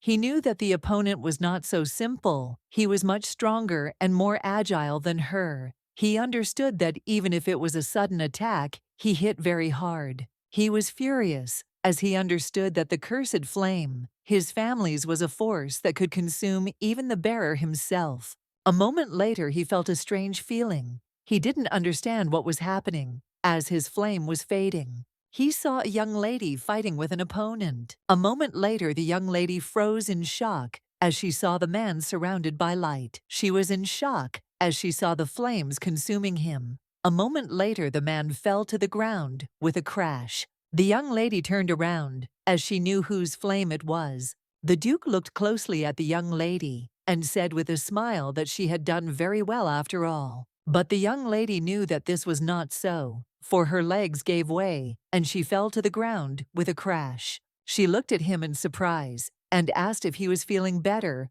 already. The Duke looked closely at the young lady and said that thanks to her he had regained his strength. The young lady sighed heavily and looking away said that she understood him. The Duke told the young lady not to pay attention to the man. He said that if a man was working at an illegal auction with such force, then he was a real criminal. The young lady in turn knew that this was not the case. Psyche was a little puzzled as she felt very strange. She felt different than usual, and she had the feeling that her magic was getting stronger. She was in shock as she realized that even her sword was frozen. She knew that she could not let the Duke see what had happened. The Duke looked at the young lady in surprise and asked if her sword was broken. The young lady said that everything was fine, since the sword was old, and she would buy herself a new one later. A moment later, the Duke extended his hand to the young lady and told her to rise, as it was time for them to go. The young lady accepted his help and thanked him with a smile. But her legs still wouldn't obey her, and she fell right on top of the Duke. She was puzzled because for the first time in so long, using her power, she felt such a heaviness in her whole body. She could not believe that this could happen to her. It seemed to her that the Duke's flame was flaring up again. The Duke looked at the young lady in surprise. He wondered if she had hidden her power. He thought that since she controlled her power so well, it was only natural that he had not noticed it before. The young lady in turn shyly asked the Duke to let her go. The Duke was taken aback as he realized that he had made a mistake, and with the speed of lightning, he let go of her, and asking for forgiveness, said that he simply could not control his power properly. The young lady looked closely at his hand and said that everything was fine. A moment later, she glanced at him sideways and said that unfortunately, she had no strength left, so she would hardly be able to change her appearance. The Duke looked at the young lady closely and said that it was okay, since he couldn't use disguise either. Psyche said that in that case, they needed to get out of the building as quickly as possible. The Duke looked at her intently and said that they were out and needed to turn the corner. A moment later, the young lady stumbled, and the Duke called to her in surprise. The young lady froze in place as she felt very ill. A moment later, she fell to the ground, and the Duke managed to catch her. He screamed, but there was no answer. The young girl was very cold. She wanted to eat. Her whole body ached. She was puzzled and did not understand why no one came for her. She wondered if that person had really abandoned her. The maid looked at the young lady with a smile and asked if she was awake. Psyche looked at the maid with surprise and confusion and asked where she was. The maid smiled, looking at the young lady, and said that she was at the Duke of Restier's estate. The young lady was shocked, as she did not expect to hear such a thing. Leah looked at the Duke in surprise and asked if he was still alive. The Duke looked at her with surprise and a smile and asked if he had really upset her so much with this. The young lady made no reply, but a moment later she asked, "What about the necklace?" The Duke placed the necklaces on the table and asked her if she knew that the necklace was a fake. She looked at him in surprise and asked if it was true, and also asked if he had figured it out himself or if someone had helped him. A moment later, she handed him the medicine and the data on the monsters. He looked at Leah intently and said that there was an artificially created monster in the auction house, and it must be the work of alchemists. He said that he spent all his power on the monster and the soldiers, but thanks to the lady he survived. The young lady looked at the Duke in surprise and asked if he had really taken Lady Psyche with him. The Duke looked at her with a smile and asked what her reaction was. The Duke looked at her closely and said that the forbidden magic and the necklaces seemed to be connected somehow. She looked at him in surprise and asked if he really thought they were related to him, looked intently at Ilya Hilach, and said that as the bearer of the unquenchable flame, and as the Duke ruling the northern lands, he would like to ask something. The Duke asked if Lady Psyche was the daughter of her sister Laius. The young lady looked at the Duke with fury and told him to stop talking. She told him with fury not to cross the line. Leah looked at him with fury and said that Psyche had nothing to do with her. The Duke looked at her in bewilderment and asked why she was interested in her. Then she said that she was simply curious and nothing more. She looked at him with fury and shouted at him to leave immediately, otherwise she would not be responsible for herself. The Duke looked closely at Leah and realized that he had provoked her in vain. Silcasia family's ability was eternal ice, and from Leah's reaction and how she became interested in her, it meant that Psyche was not a fake. Now the Duke had no doubt about it. The servants looked intently at the master and greeted him. The Duke looked closely at everyone present and asked what was wrong with the lady. Isolette looked at the gentleman and said that the lady asked to be returned to the mansion immediately. A moment later, the young lady approached the Duke and called him. The Duke looked at her in surprise, as he did not expect her to rise to her feet so quickly. He saw that she had difficulty standing. Brandia looked closely at the young lady and asked if she was feeling better. Already, he said that he was very scared when she suddenly lost consciousness. The young lady in turn said that she was fine. She knew that she had to pretend that she was fine, although she was very dizzy, but she did not understand why this was so. Her body had never reacted to abilities like this. She said she wanted to go home already. The Duke said he had already sent the letter. He looked at her closely and said she didn't need to worry about such things, and it would be better for her to rest some more. The young lady was surprised because she did not expect that he would take care of everything and send a letter. A moment later, she remembered the night. She knew that a whole day had passed, and if the letter had been sent, it meant that the knight had been caught not escorting her properly. She looked at him intently and said that she had to leave urgently and asked if he could lend her his carriage. The Duke looked at her puzzled and said that judging by her appearance, she was not well. Psyche said that if he did not give her a carriage, she would rent one herself since she had urgent business. Brandia, in turn, realized that the young lady would not stay at the estate. He looked at her closely and agreed. The Duke said that she still looked bad, so he could not let her go alone. He said that he would certainly accompany her.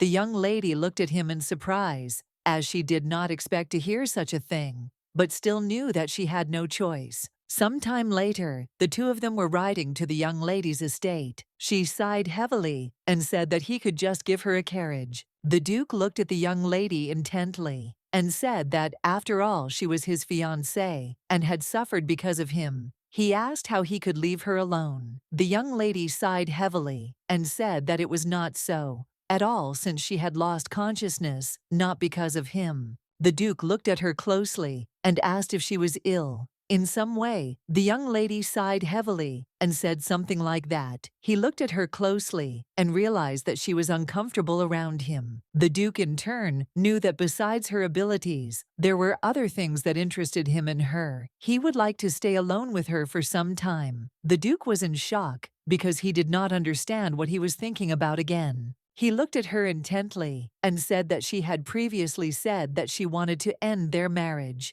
He asked if he could know the reason. The young lady looked at him in bewilderment and asked why he was asking. The Duke looked away from her and said timidly that he was simply curious. Psyche looked intently at the Duke, but in turn did not answer. He said that she had helped him recently, so now he would like to help her with something. The young lady, in turn, said that he helped her enough. When she lost consciousness, he brought her to him. The Duke realized that the young lady did not trust him. Some time later, they arrived at the place, and the Duke, with all courtesy, offered her his hand, which the young lady in turn accepted. Lennox looked at the young people in surprise and shouted angrily at his sister. A moment later, the young man ran up to the young lady with the speed of lightning and asked her furiously if she had gone completely mad. He asked her furiously what she was doing. The young man grabbed her by the shoulder and asked her angrily how she could just leave the house. Lennox shouted at her and squeezed her shoulder angrily. He asked if she knew that her father was furious right now. He asked her furiously what was happening to her.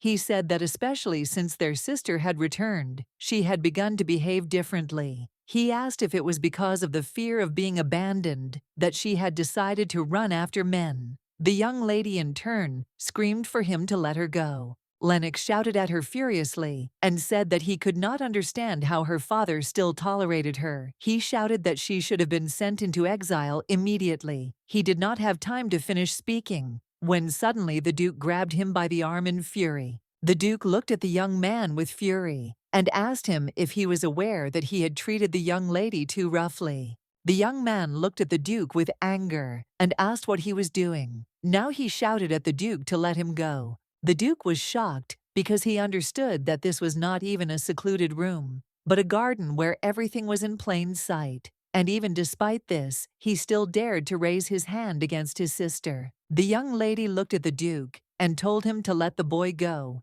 as this was not a situation where he should interfere. She knew that if they found out about Aiden's situation now, her punishment would be deserved. The young man looked at the Duke with fury and said that they would definitely report this to their father. The Duke looked at the young man intently and also said with fury that he also had something to tell the Duke. He looked at the young man and asked if the second heir of the family really treated his sick sister like that. Lennox looked at the Duke with surprise and a smile and asked where the sick young lady was. He said that she had pretended to be ill in front of the Duke again. He asked if she really thought he wouldn't find out about it. He said that she had simply been trying to arouse pity for herself in this way. The Duke looked at the young man with fury and asked if the doctor had told him that the young lady was pretending. Lennox asked in bewilderment why they had to call a doctor for this. He said it was obvious. He looked at the Duke with a grin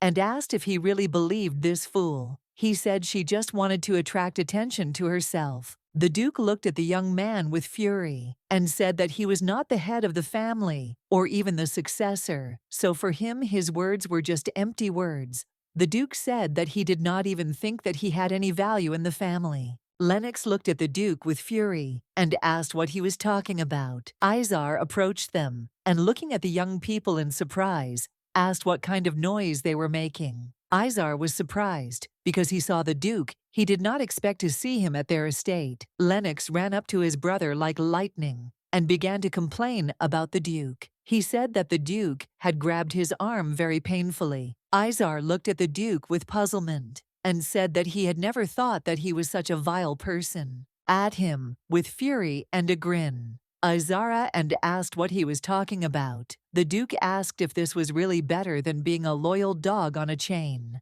He looked at the Duke and said that if that was all he had to do, he needed to leave their estate immediately. He looked at the young lady and told her to follow him, as her father was already waiting for her. The young lady looked at the young men intently and asked what was wrong with Aiden. She in turn knew that they had no idea how bad she was feeling right now. She didn't know what was going on at all, but she saw that the mansion was now full of knights. She was a little worried and confused, as she knew that this had not happened in the past, and if she entered the mansion now, she would hardly be able to leave it. The Duke looked hard at the young lady, and I knew she had noticed. Izar looked at the young lady and said that they needed to go into the house and talk. The young lady in turn insisted. She looked at her brother and said that she wanted to know where her knight was. She knew that he was hurt since she left him alone. Izar looked at the Duke and said that he could go back to his place. The Duke in turn said that he was going to do so, but unfortunately everything looked so exciting that he couldn't just leave. Izar looked at the Duke with fury and told him not to interfere in their family affairs. The Duke looked at the young man with a grin and said that this concerned his fiancée. Izar said angrily that first of all she was a member of their family, and only then his bride. He looked at him and said that this really irritated him, and he could just start talking already. The Duke asked if this was such a big secret that he couldn't listen. The Duke looked at the young lady and asked who Edston was. The young lady said that he was the knight who accompanied her last night. The Duke looked at the young lady in surprise and bewilderment, as he was surprised that the conversation had turned to an ordinary night. He looked closely at his bride and asked if she was cheating on him. Psyche looked closely at the Duke and calmly said that she would never dare to do such a thing. The Duke looked at the young men and said with a grin that this man must have done something great for them to keep it a secret.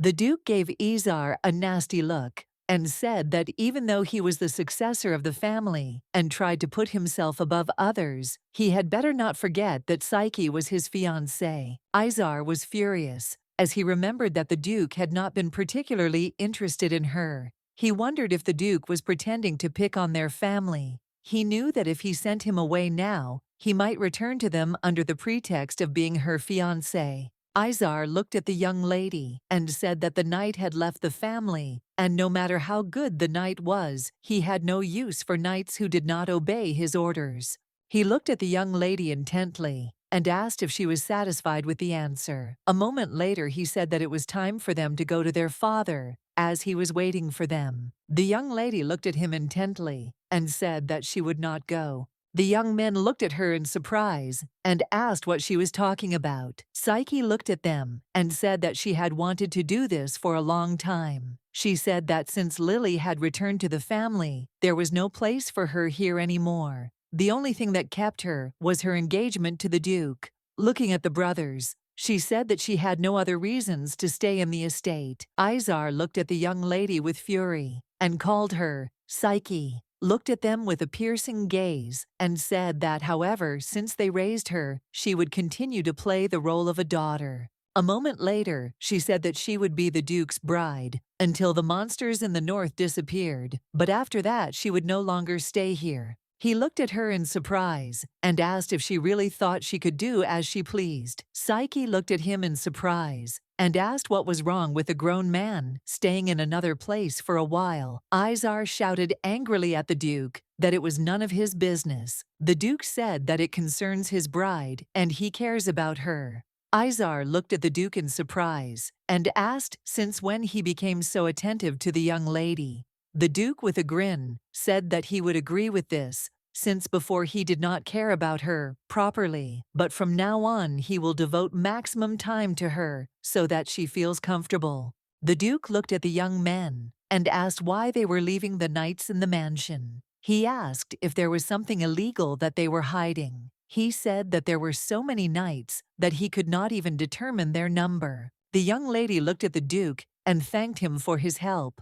The Duke smiled and said that he had done nothing at all. Psyche sighed heavily and said that she thought she would never get out of there again. The Duke, looking at the young men, asked with a smile if they were really going to do something with the young lady. A moment later he, looking at his bride, said that they could go together and he would certainly help her with the luggage. A moment later they were surrounded by a crowd of knights. Aiden, was he asked if he was really that important to her. Psyche looked at the Duke in confusion and asked what he was talking about. The Duke said he was only asking because she was very worried about the young man. Psyche, looking at the Duke, said that yesterday he had volunteered to help her and let her go alone. But she never returned to tell him that he understood everything. She had just barely woken up, immediately ran home, and he thought that the young man was her lover. Psyche, looking at the Duke, said that it was not so, since without it, she wanted to return home. She thanked the Duke for giving her a ride,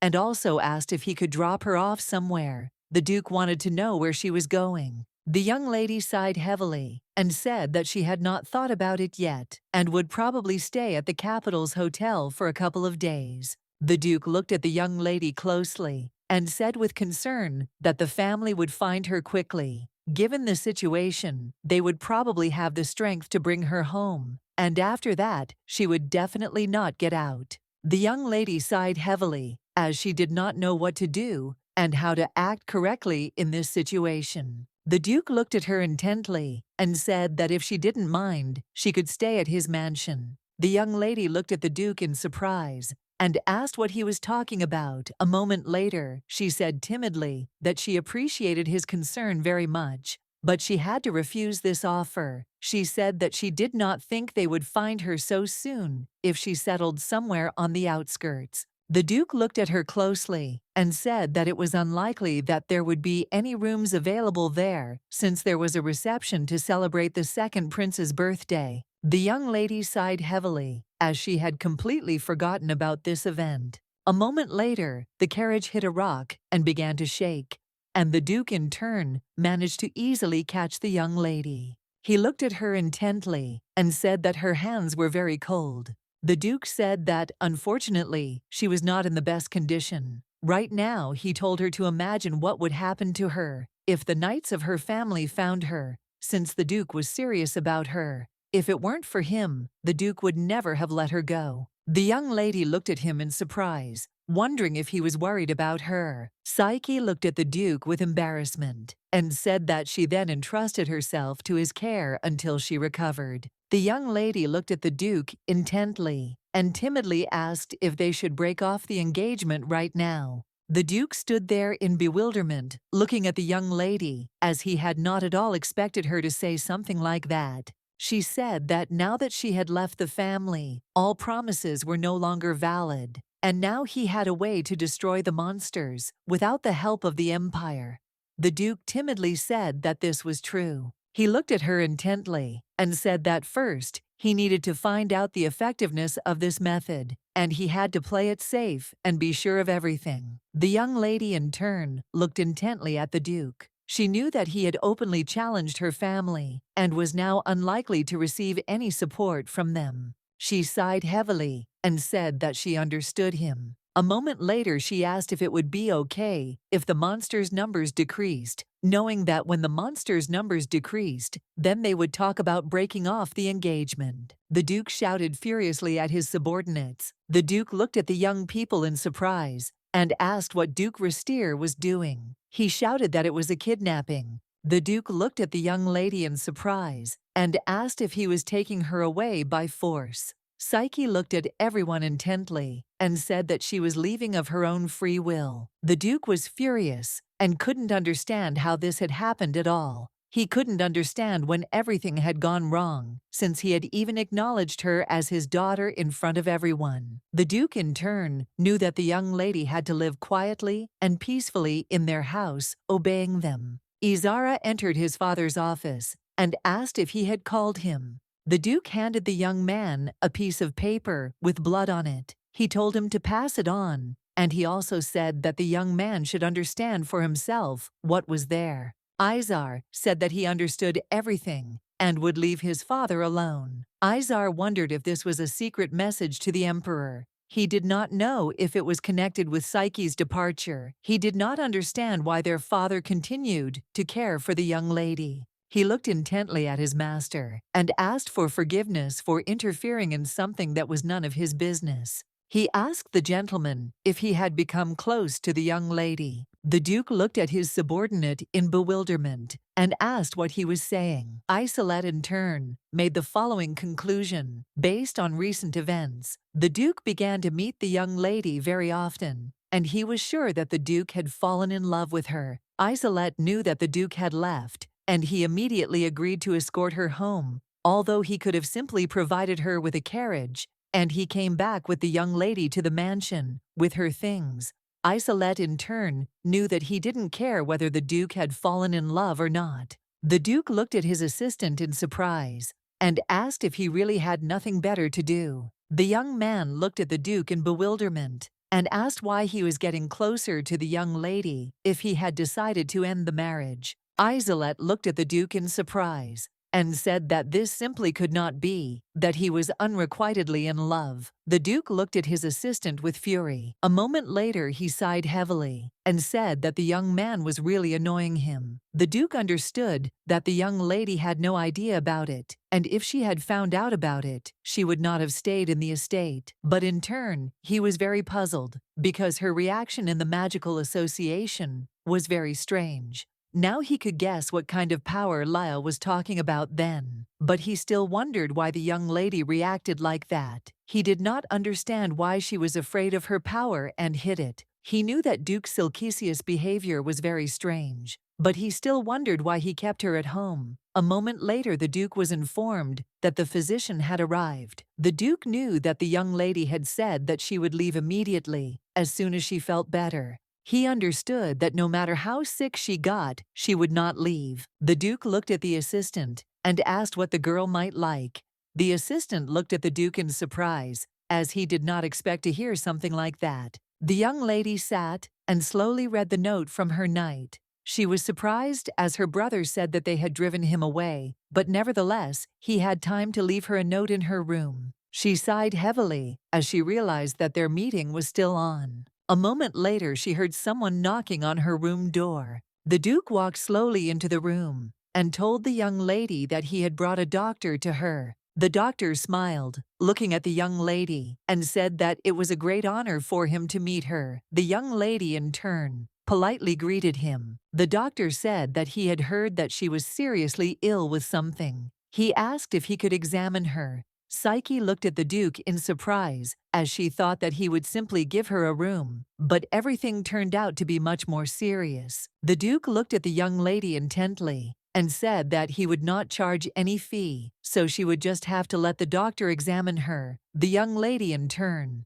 wondered if this was a hint for her to get well soon and go away. The Duke said that if she was uncomfortable, he could go out. Psyche said that everything was fine and he could stay. Looking at the doctor, she said that sometimes she had headaches. She knew that everyone said that she was fooling around, but they couldn't understand her. The doctor frowned for a moment as he looked at the young lady. Then he looked at the Duke and said that they seemed to have symptoms. The doctor asked the Duke if they had anything in common. The Duke was surprised, as he did not expect to hear such a thing. The doctor said that he felt that the young lady had the same accumulation inside her body as the Duke. They just had a foreign admixture in their words. The Duke thought for a moment, as he knew that they couldn't have a similar illness, since his symptoms were due to medication, and the young lady's family's abilities did not harm the host, so he knew that there was no need to suppress it. The doctor looked at the young lady and asked if she had taken any medicine. The lady said she had not taken anything. A moment later she was taken aback. Then what did she remember? She said that she was brought tea every morning, which her brother made. The doctor looked at her and asked how long she had been drinking it. Since he needed to know the period, the young lady thought about it and said that she had been taking it for about 10 years. The Duke realized that he was deliberately suppressing her abilities. The Duke understood that, judging by the reaction, Duke Silkisia and Izar knew about everything and did everything on purpose. The young lady looked at the doctor intently and said that it was very strange, because when her headaches began, she took tea and the pain gradually subsided. The Duke looked at the young lady with a frown, knowing that when the power awakens, the body resists foreign stimuli. For this reason, the young lady experienced pain, and in the process, she adapted to this medicine. The Duke was shocked and wondered how long the young lady had been in the dark. He didn't know if he could tell her about it. The young lady looked at the Duke in surprise, as she did not understand why he was so worried. He looked at her intently and asked if she knew what her family's power was. She looked at him in confusion and asked if it was eternal ice. She looked at her and asked if she knew about it, or if she was just pretending not to know. The young lady looked at the Duke in confusion and asked what he was talking about. He was shocked, wondering if she really didn't know anything. He understood that she had seen her abilities, but if the abilities had appeared recently, she didn't seem to understand it and must be unaware. The Duke sighed heavily and said that he didn't even know where to start, but he had recently learned about it at the auction house. A moment later, a bird knocked on their window, and the young people looked at the raven in bewilderment. The Duke looked at the bird intently and told it to wait. He did not understand what all the rush was about. A moment later, the raven signaled to the Lord,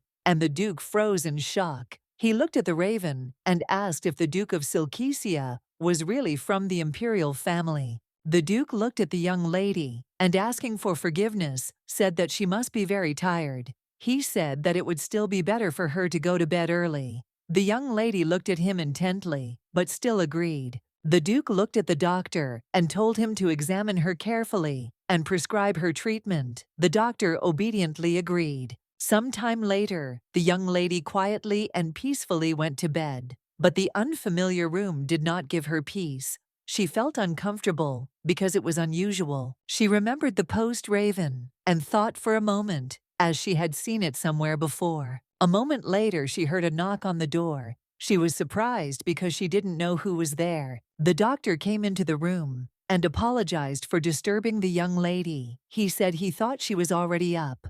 He showed her the medicine and said that if she takes it once a day for a month, all the toxins will leave her body. She asked in surprise if the headaches would go away too. The doctor smiled, looking at the young lady, and said that all her pain would go away. The young lady took the pill with disbelief and drank it. She froze for a moment, as she was very surprised. She couldn't understand what he meant by the impurity back then. But now she felt as if her body had come to life. The young lady was amazed and very surprised, as she had not felt so well. For a long time, the doctor asked the young lady with a smile how she was feeling. She sighed with relief and said that she felt much better. The young lady knew that they had agreed that she would not leave until she recovered, but now she thought that she could leave. The young man looked at the young lady with bewilderment and said that this was not possible. She looked at him in bewilderment and asked why. He said timidly and puzzled that he couldn't tell her. But in turn, he knew that it was because he had been up all night because of the Duke's order to make a list of everything that the girls might like. And now the lady who was supposed to get it all had decided to just up and leave. He understood that he had no authority to stop her. Although the Duke denied everything, he was in love with the young lady. The Duke looked at his subordinate and said that he had urgent business, and while he was gone, he should look after the lady. The young man said that he would help her find a place to stay, since the Duke insisted on it. The young man understood that the Duke had given orders to take care of the young lady, and he should not let her go now. Psyche looked at the young man in surprise and asked if he was okay. Isolette, breathing heavily, looked at her in surprise and asked what she was talking about. But a moment later he said that he was fine. The young lady looked at him intently and said that he seemed very tired.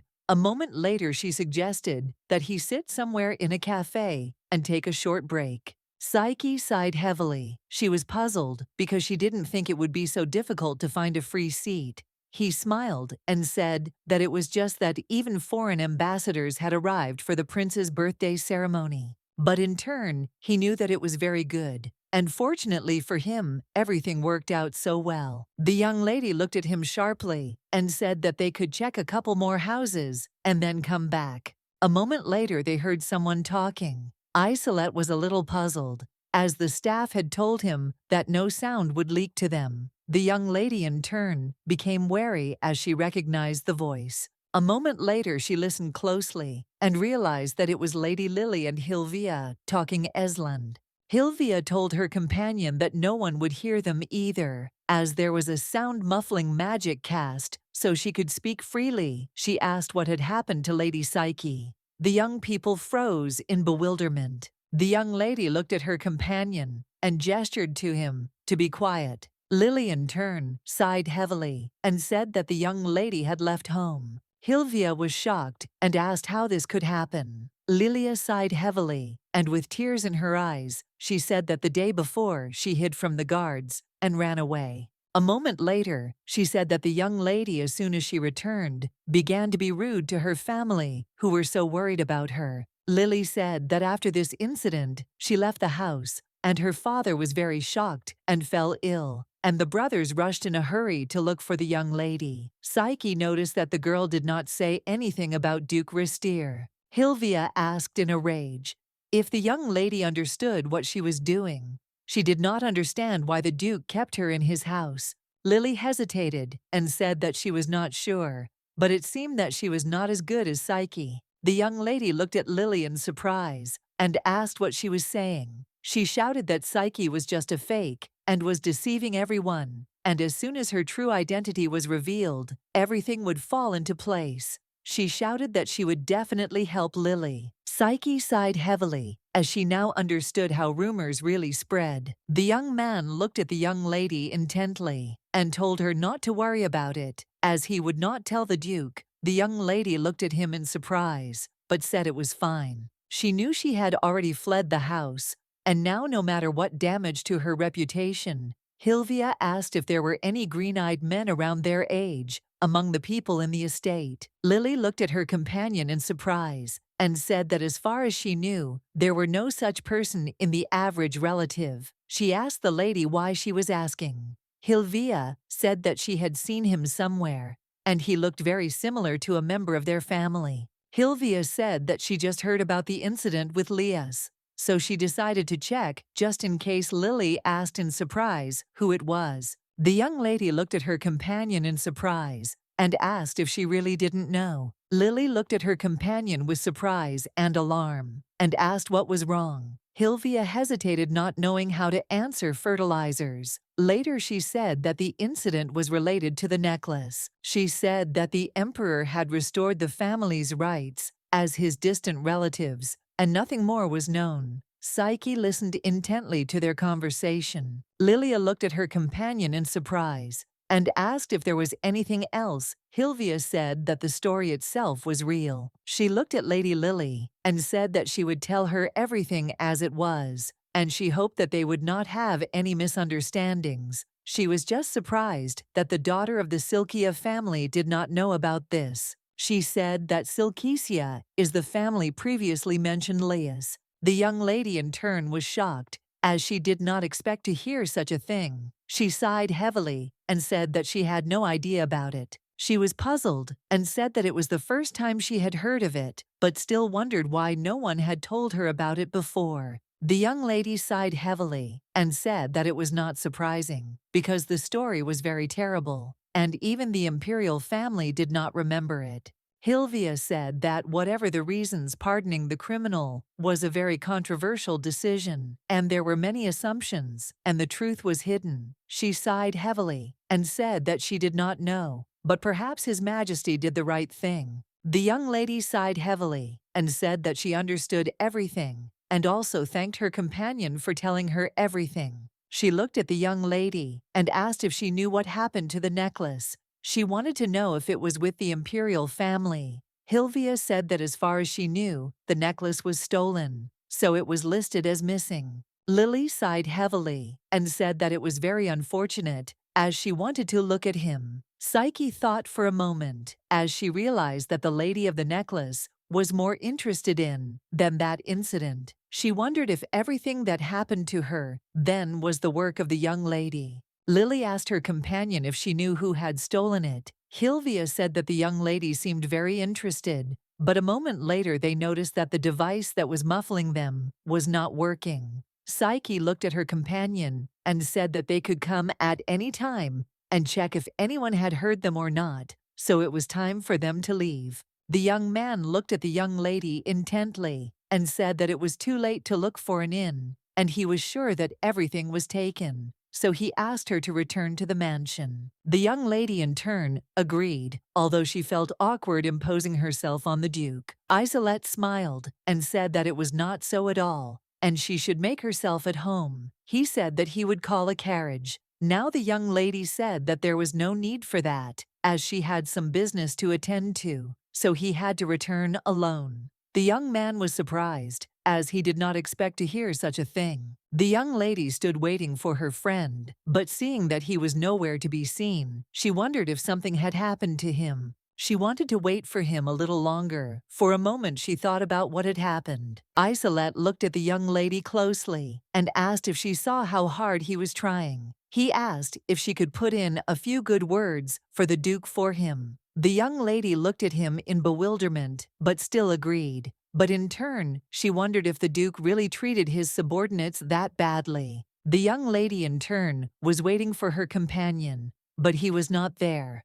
A moment later, she looked back because she heard someone's steps. She realized that they were not human. She wondered if she had taken a weapon with her. A moment later, she realized that the threat was approaching her. A few minutes later, she struck. A moment later, a strange and very frightening picture appeared before her. She saw wolves coming towards her. She looked at them in surprise and wondered if they were monsters. A moment later, the monster pounced on the young lady. She was confused, as her dagger was very small. The monster hit her, but turning around she froze, as she did not understand where the monster had gone. She wondered if she should leave or wait for her knight. She was worried and hoped that he was not hurt, but in turn, she wondered if he had set it all up. A moment later she froze in place, as she saw the monsters approaching her. She didn't understand what was happening. Psyche was shocked as she saw more and more monsters rising. She realized that these monsters were artificially created by alchemists. She looked at them closely and saw that they were very strong. Due to their aura, she saw that they were gradually surrounding her. Unfortunately, she did not feel anyone's presence, and with a dagger she would not have been able to deal with them. She wondered if she would be able to use her power. She was also confused and wondered what would happen if someone came, but still she knew that she simply had no other choice. She knew that she absolutely had to survive. Moments later she fell to the ground and screamed in rage. She was in shock because she realized that she couldn't control her own power. She saw that she was slowly starting to freeze and wondered if she would really die like this. But a moment later, the dome of her power collapsed. She heard someone calling her and turned around.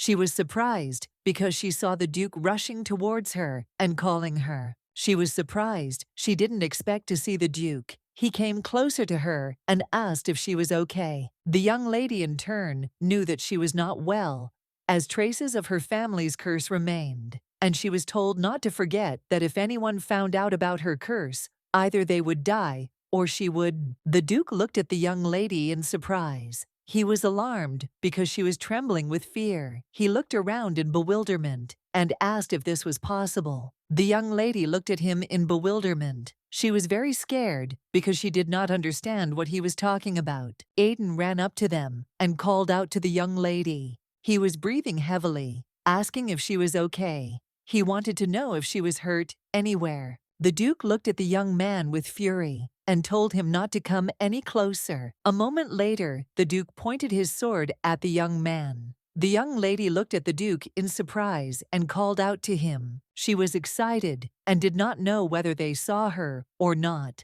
The Duke looked sideways at the young lady and told her not to worry, as the young man did not notice anything. The young lady, in turn, froze in shock, but did not answer, and she noticed that the ice floes had melted and the tracks had disappeared. But a moment later, a crowd of people ran up to them, and looking around in bewilderment, asked what had happened. Someone said that they had seen a huge fire. The Duke sighed heavily, looking at everyone present, and said that people were already crowding. He said that he would definitely deal with a couple of monsters so they could wait for him on the spot. The young man looked intently at the Duke, but said nothing. A moment later, he came closer to the young lady and asked her forgiveness. He said that while he was waiting for her, he stepped away for a second on business. The young lady, in turn, looked closely at the knight and realized that he really had not seen anything. She said that he was not guilty and everything was fine. Aiden looked at the young lady and said that on the way back some strange curtain appeared and he was late. She looked at him in bewilderment and asked what he was talking about. The young man said he saw the Duke remove the curtain. Aiden looked at the young lady and said that from what he heard, it was forbidden magic. Psyche froze in shock.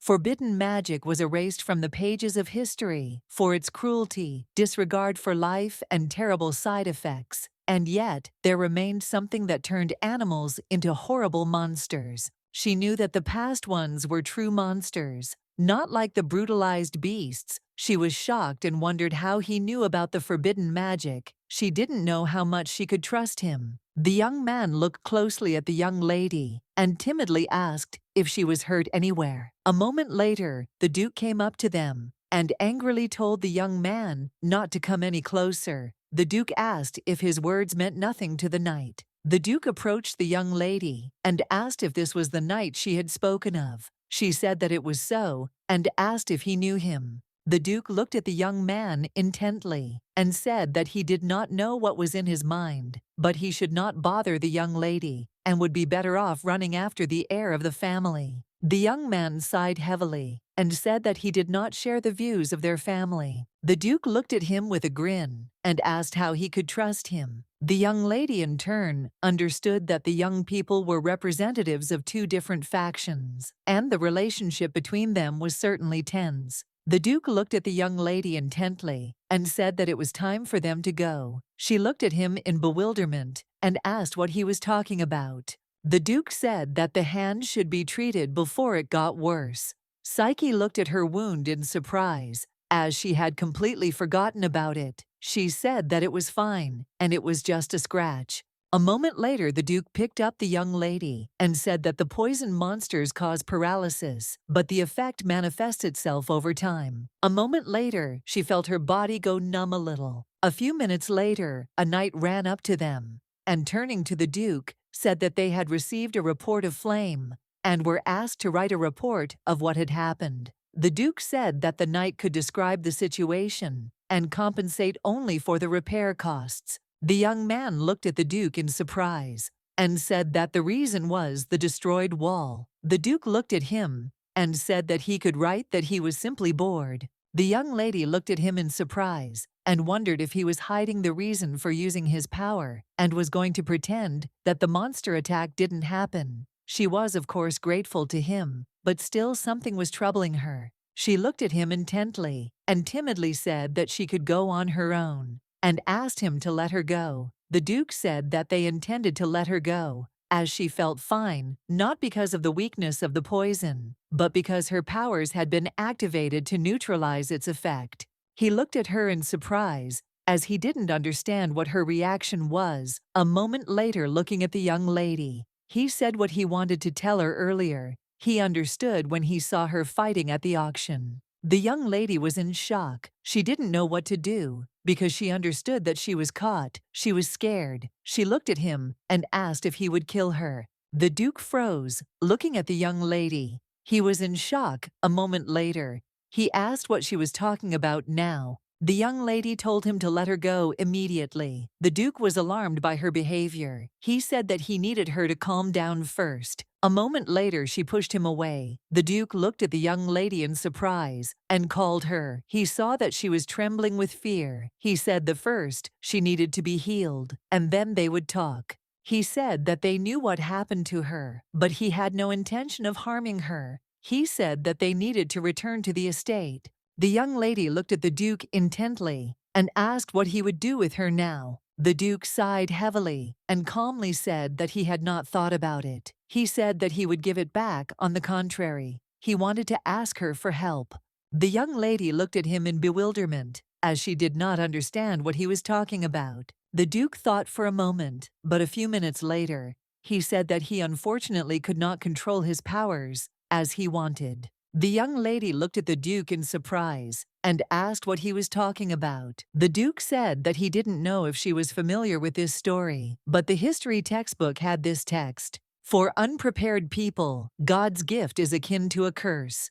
Restir could not control his powers and slowly burned. If not for Silkesia, he would certainly have turned into flames. The Duke said that this did not happen, since his flame is not under the control of an ordinary human body. The young lady looked at him in bewilderment and asked what she had to do with it. He said he needed her help to control the powers. He looked at her intently and said that her strength was like unmelting ice. The young lady froze in place.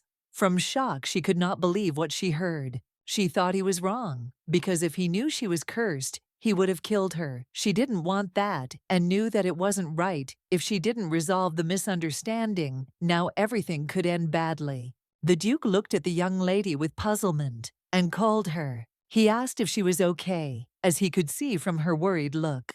She knew that he had revealed his weakness to her, thinking that the ice that did not melt was her strength, but she did not want to use it at all. Sighing heavily, the young lady said that the ice that did not melt was not her strength, and he should know that she was adopted. She looked at him hard and said she was cursed. She realized that she had told him everything, and all she could do was wait for his verdict. She was puzzled and excited because she didn't know what would happen next. He looked at her in surprise and asked why she thought it was a curse. She looked at him in surprise and asked if he was really going to ask again. Psyche said that it was a very dangerous and uncontrollable force. The Duke looked calmly at the young lady and said that his flame was like that too. The young lady was sure of the opposite. She said that his power was different. A moment later, she started to panic and said she was cursed. She kept repeating it. A moment later, the Duke pulled her towards him.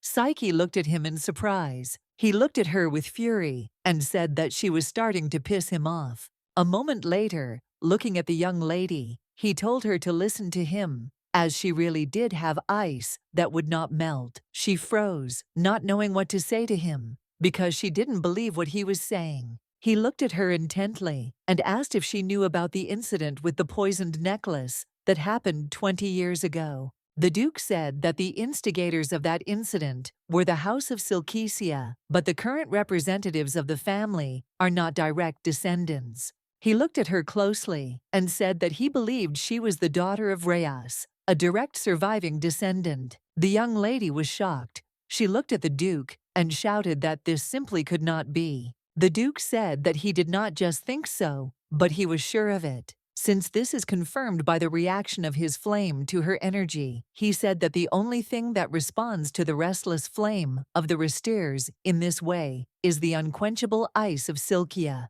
The young lady did not understand what he was saying. She thought that it simply could not be, but still, she understood that the Duke had no reason to lie to her. She froze in shock because she understood his words, but in turn she simply could not believe it. A moment later, unable to bear the load, she collapsed to the ground, and the Duke managed to catch the young lady. The young lady was puzzled because she knew she was talking to someone. Well, she couldn't understand where she was. She was asked her name, but she couldn't answer. She almost raised her head in front of the gentleman she knew she had to answer. She knew that, because of the curse, she would certainly be abandoned, but she did not know what to do, since she had not even eaten anything today. Without raising her head, she said that they remembered her name. The man said with fury that this was just nonsense. She knew that she could not cry, since she hated tears. The man looked at the little girl intently and told her to raise her head immediately, that no one but him had come to look at the damned young girl.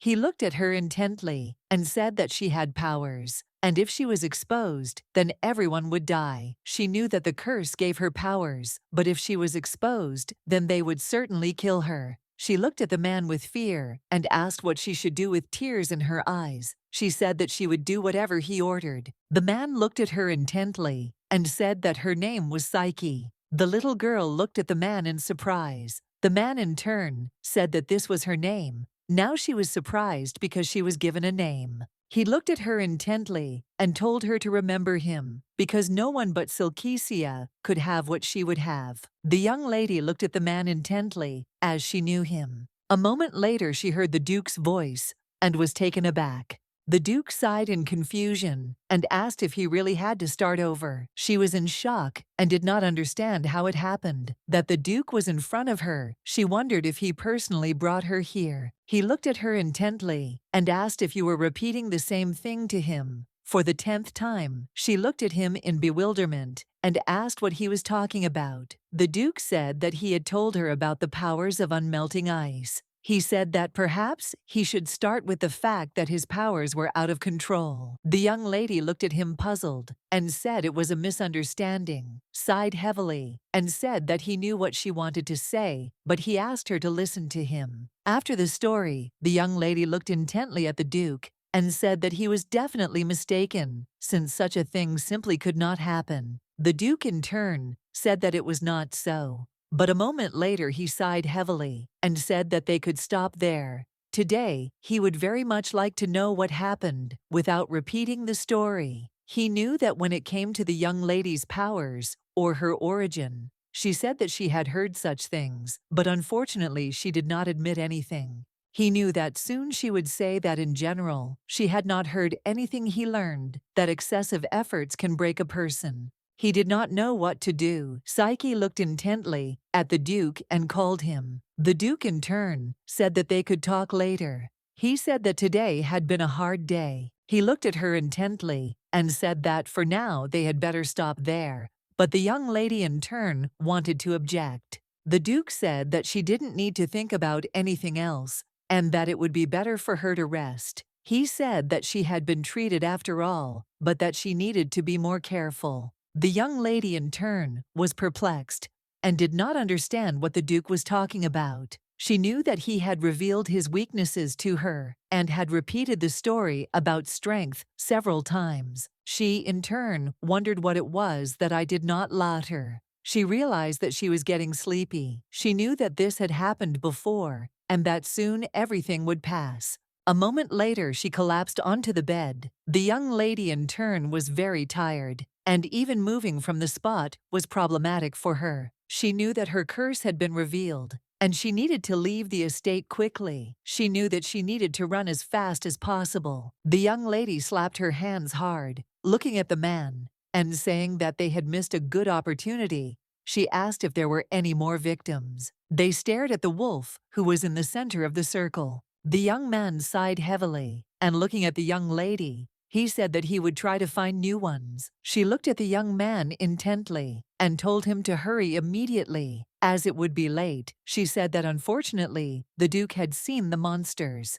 The young man looked at her in surprise and asked if Duke Ristier had seen their monsters. The young lady sighed heavily and said that it was nothing to worry about. They needed to catch Hile, as he was interfering with her research, but she was puzzled that outsiders had seen her experiment. She said that Lady Psyche had dealt with the monsters with her ice. She wondered if it was because of the late manifestation of power. A moment later, she looked at her companion in shock as he grabbed her by the neck with lightning speed. The young man looked at the young lady with rage and asked if the Duke had seen her. She was excited and did not understand what he was talking about.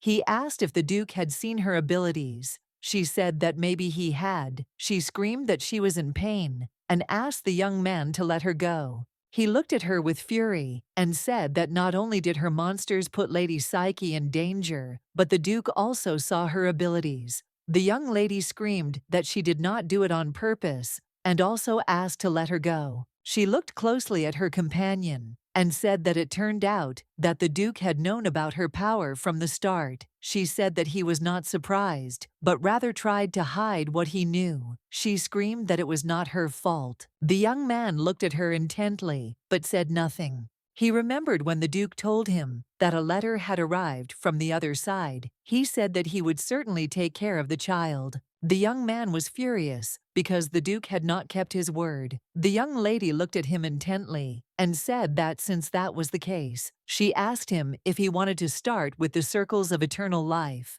She said that the more often the blood was used, the greater the intelligence and the higher the efficiency. She looked at the young man intently and told him to just prepare the material for her. She would certainly sort out the idiot's mistakes. Psyche woke up and wondered how she had fallen asleep. She remembered what had happened yesterday in great detail. She knew that the Duke had revealed her curse, but the young lady in turn was puzzled and did not know what to do. Now she knew that it was useless for her to run away. Because of the ring, she knew that until the Duke changed his mind, she needed to break off the engagement and run away. She would not be able to prove that her guesses worked against the monsters in the north. The maid looked at the lady intently and said that she would go straight away and prepare some water for her and also serve her breakfast. The young lady was surprised, for the Duke's servants were very polite to her, but she wondered if this was too much for her. A moment later, she heard a knock on the door.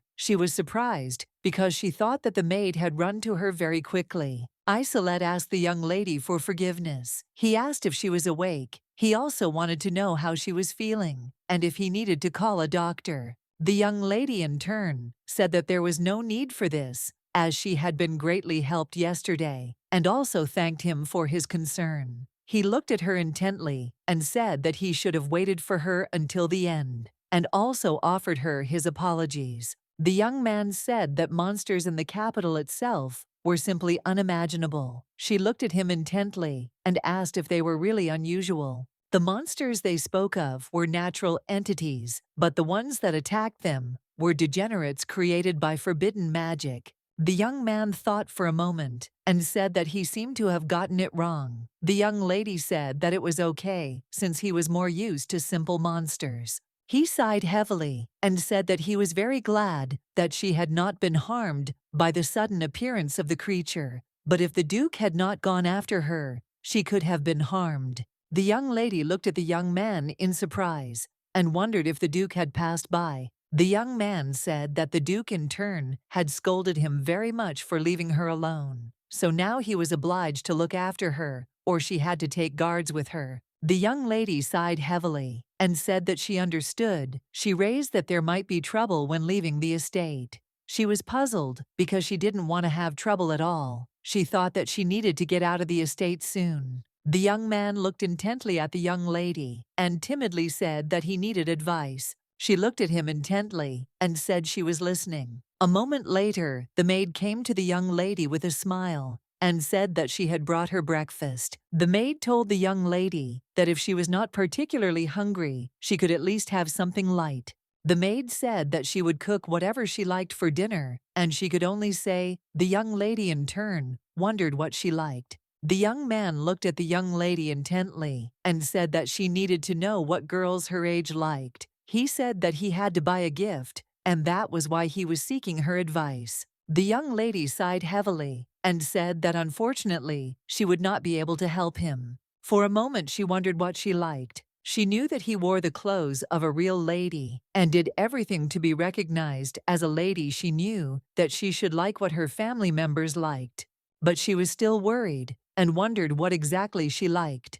The maid looked at the young lady intently and said with a smile that if she was not drawn to anything, she could at least drink coffee, since it was a special coffee from their chef. The young lady agreed and slowly tasted the drink. She felt the warmth that spread throughout her body. She was surprised, as it was very tasty. She felt that her body was filled with energy. The maid looked at the young lady intently and said with a smile that it was good that she liked it, and she would pass on her words to the cook, and next time he would make her more coffee. The young lady looked at the maid intently and thanked her with a smile on her face. Psyche was surprised because for the first time she liked something. She knew that she was already feeling better, and she knew that tomorrow she needed to go to the Magic Association. She wanted to find out how things were going with the fight against monsters. A moment later, she saw Leah screaming near the door. Leah looked at the young lady in surprise and asked what she was doing there. Psyche looked at her with a smile and said that they had not seen each other for a long time. Psyche said that she was just away on business for a short time. Leah looked at the young lady in surprise and asked what she was talking about. A moment later, she began to circle around the young lady and ask where it hurt. Psyche looked at her puzzledly and timidly said that she was fine and feeling better. Leah, in turn, was shocked as she saw that the young lady's entire body was mutilated. A moment later, the Duke came out into the corridor, surprised that she had not yet left. A moment later, he saw her, but her lady, and asked if she was okay. Leah looked angrily at the Duke. A moment later, she took the young lady by the hand and told her to go with her. Psyche looked at her in surprise, but did not have time to utter a word. The Duke, in turn, shouted for them to wait. Leah shouted to the Duke that she would be right back and he should wait for her in the study. The young lady looked at her in surprise and said that she should wait.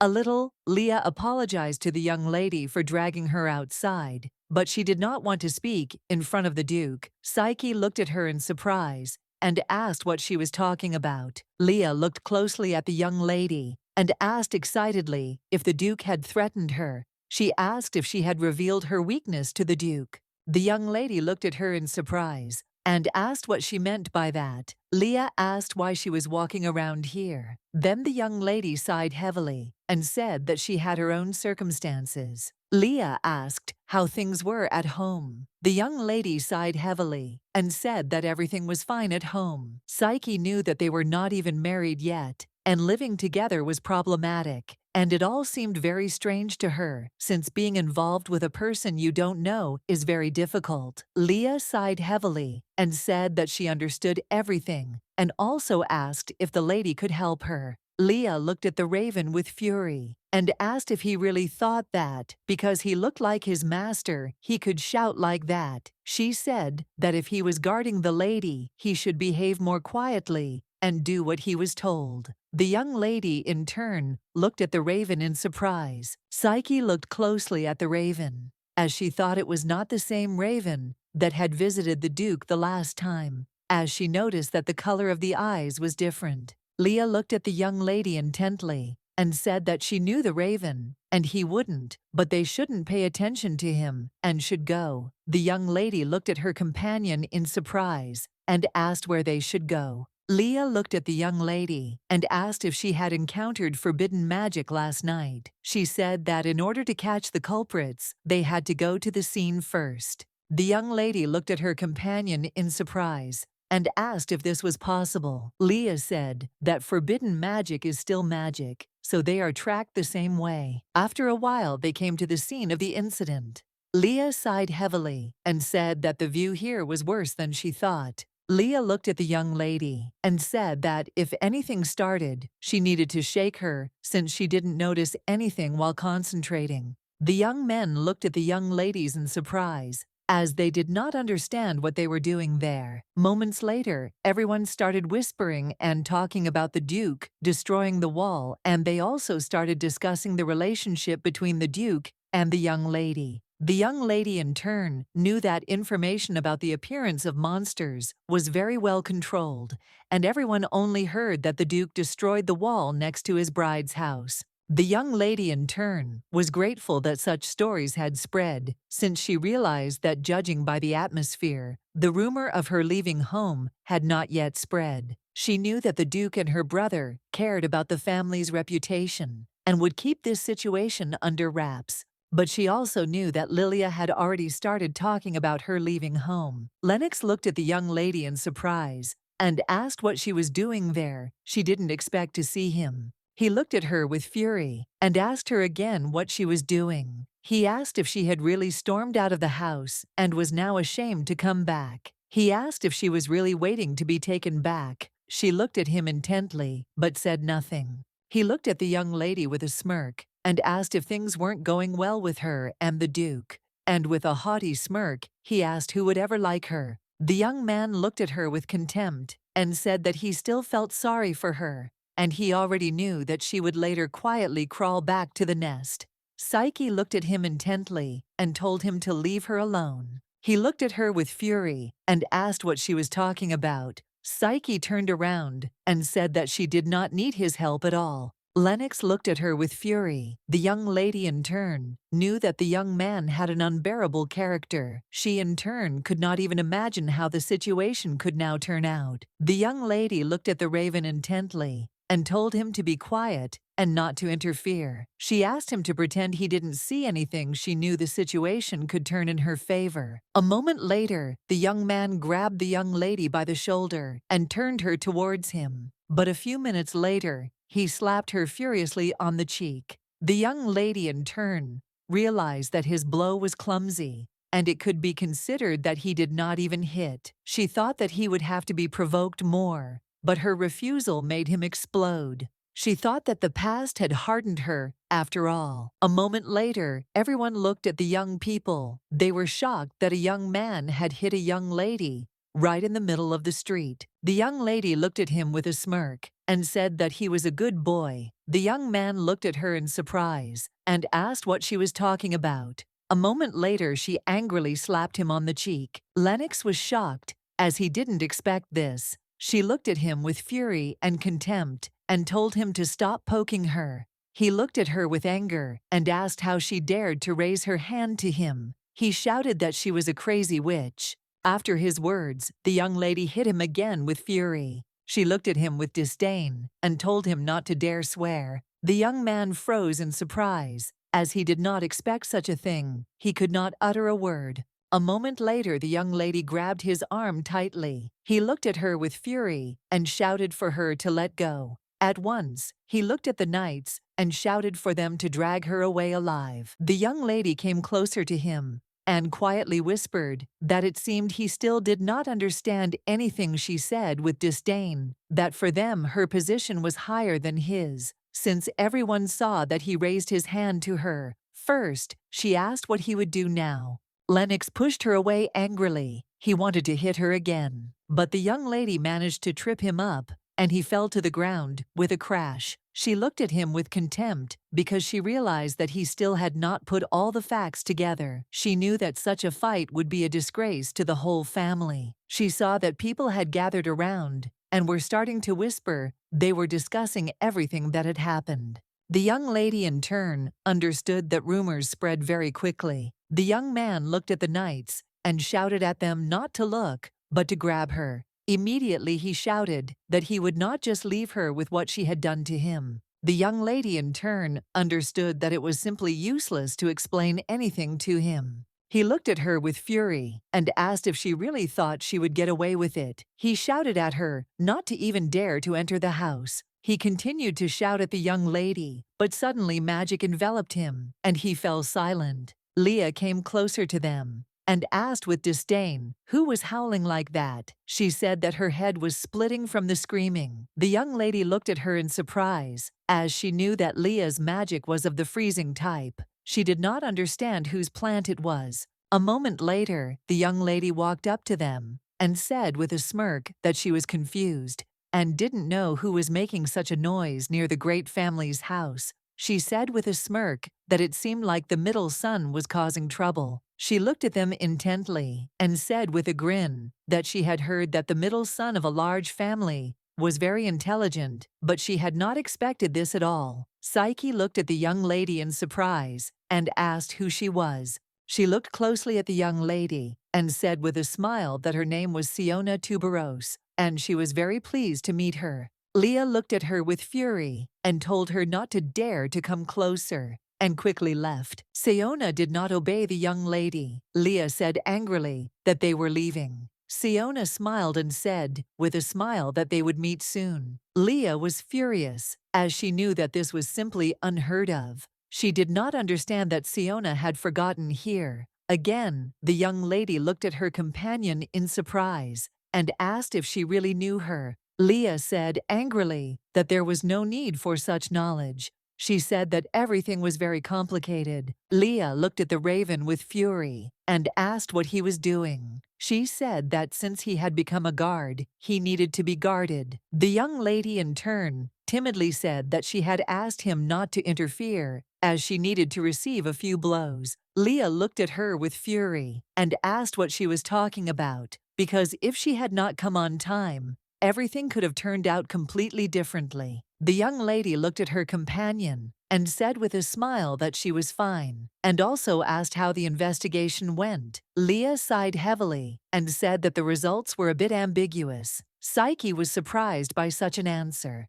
Leah didn't know how to explain everything to Psyche. She said that magic leaves behind an energy trace, but it didn't seem to be used by a human. The young lady asked in surprise if that was really possible. Leah said that she unfortunately didn't know, as she had never encountered anything like this before and needed to do some research. Leah looked at the young lady in surprise and asked what happened. Psyche asked, puzzled, if there was any chance that they were deliberately hunting her. Leah said that she unfortunately did not know. She wondered if someone really hated her that much, since she knew that after all, it was not the kind of magic that anyone could use. The young lady, in turn, wondered for a moment who could hate her so much, but she knew that her family had simpler means against her. Psyche said that the man she was going to meet that day said that on the way to the appointed place, he noticed some kind of curtain. Leah said that there were some traces, but they were not connected with either her or the Duke. She asked the lady who she was going to meet. Psyche said that she was going to meet the knight, who was her former guard.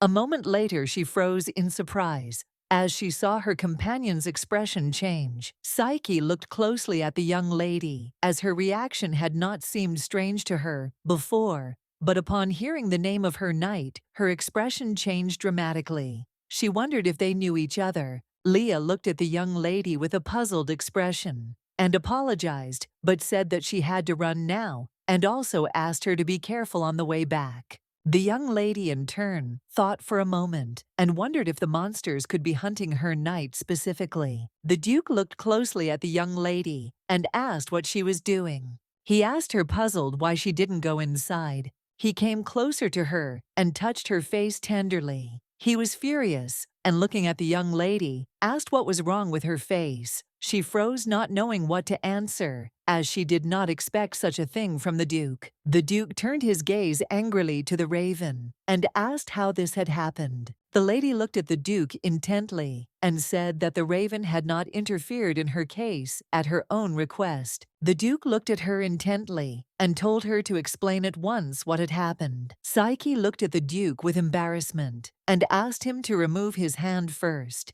The Duke was taken aback and sheepishly asked for forgiveness. He said that she had hurt herself, and he had been so worried. She sighed heavily and said that she understood everything. The Duke looked at her intently and asked who had done this to her. The young lady, in turn, wanted to change the subject, but she understood that the Duke would not leave the situation so easily. She sighed heavily and said that she and her brother had had a little argument. The Duke was shocked by what he heard. He was furious. He remembered how the young man had treated his bride the last time. The Duke had said in a fury that he would break all his bones. The young lady looked at the Duke with puzzlement and said that he had seen this disgrace. The Duke, with tenderness, told the young lady that she should not be embarrassed at all. She said she didn't think it was a big deal. She said she was going to look for a place to live soon, so he should wait a little. The Duke looked at the young lady with fury and asked her in bewilderment why she was bringing up the subject again. The young lady looked at the Duke in surprise,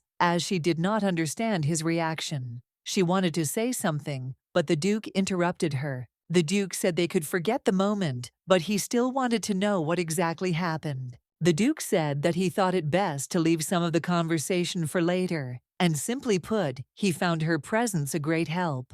The young lady, in turn, froze in place, looking at the Duke, as she was surprised that he would say something like that. The Duke knew that the young lady was the only one who could stop the surge of his abilities, but he still wondered if that was all. Looking at the young lady, he knew that it was not. He looked at her intently and said that was not why he wanted to see her here. The Duke thought for a moment, but later said that this was the first time this had happened to him, and he didn't even know how best to say it. He said that frankly, he was just very worried about her. The Duke smiled and said that it would therefore be good if she were in his sight. He sighed heavily and said that he was not forcing her at all, and if she wanted to leave, she was free to do so at any time. He sighed heavily and said that he would not delay the conclusion of the contract at all if it bothered her very much. He looked at her intently and said with a smile that he respected her choice. A moment later, the Duke tenderly took her hand and kissed it.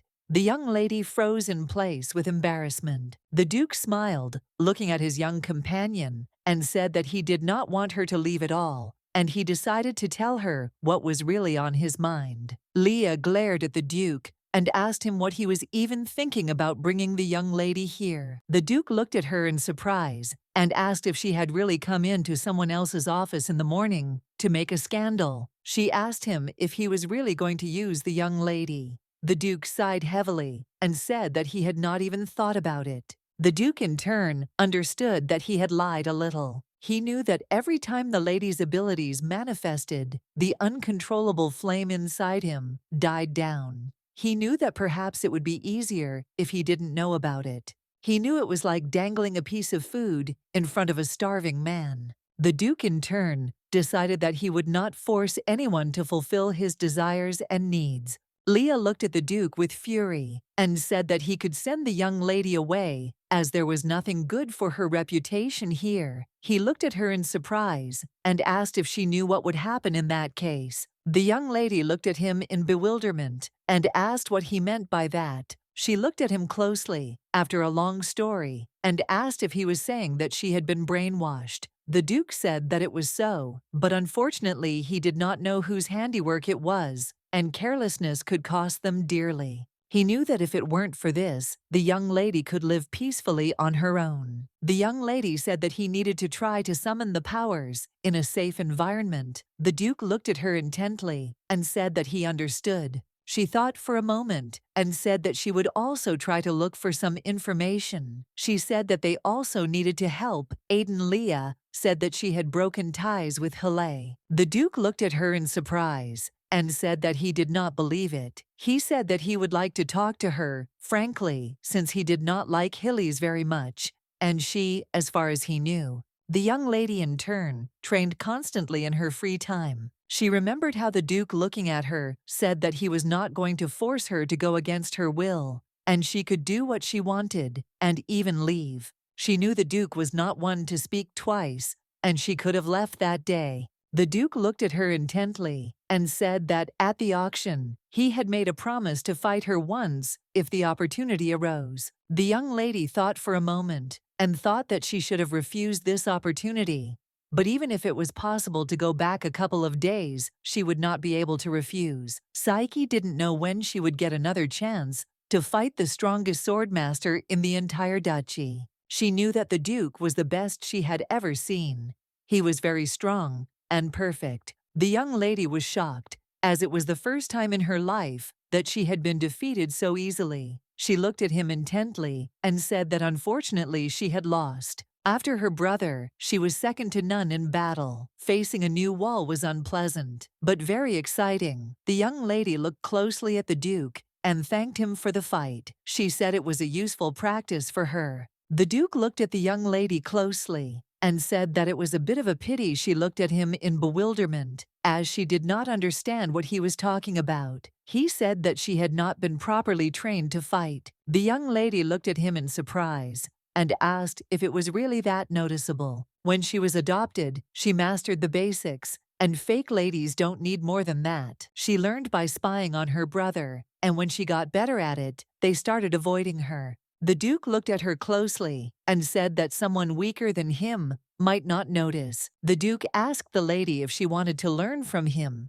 The young lady froze in surprise, as she did not expect such a thing. She was a little puzzled, as his proposal was a little out of line. When the Duke said these words, her heart was beating very loudly. She looked at him intently and said that she agreed to study with him. When she agreed, she realized that she really enjoyed disfiguring with a sword. The Duke walked closer to the young lady and asked if she had finished her basic training. The young lady sighed heavily and said that she had just finished. The Duke knew that the task was very difficult, but she was doing well. Of course, he partly wanted to wear her out so that she would not think about leaving. The Duke looked at the young lady intently and asked if they could fight in a few minutes. Psyche looked at him intently and agreed. The Duke, in turn, saw that the young lady was glowing with happiness at the mention of sword fighting. He remembered his companion telling him that he should call upon the forces in a safe environment. The Duke looked at the young lady closely and said that today they could take up real swords.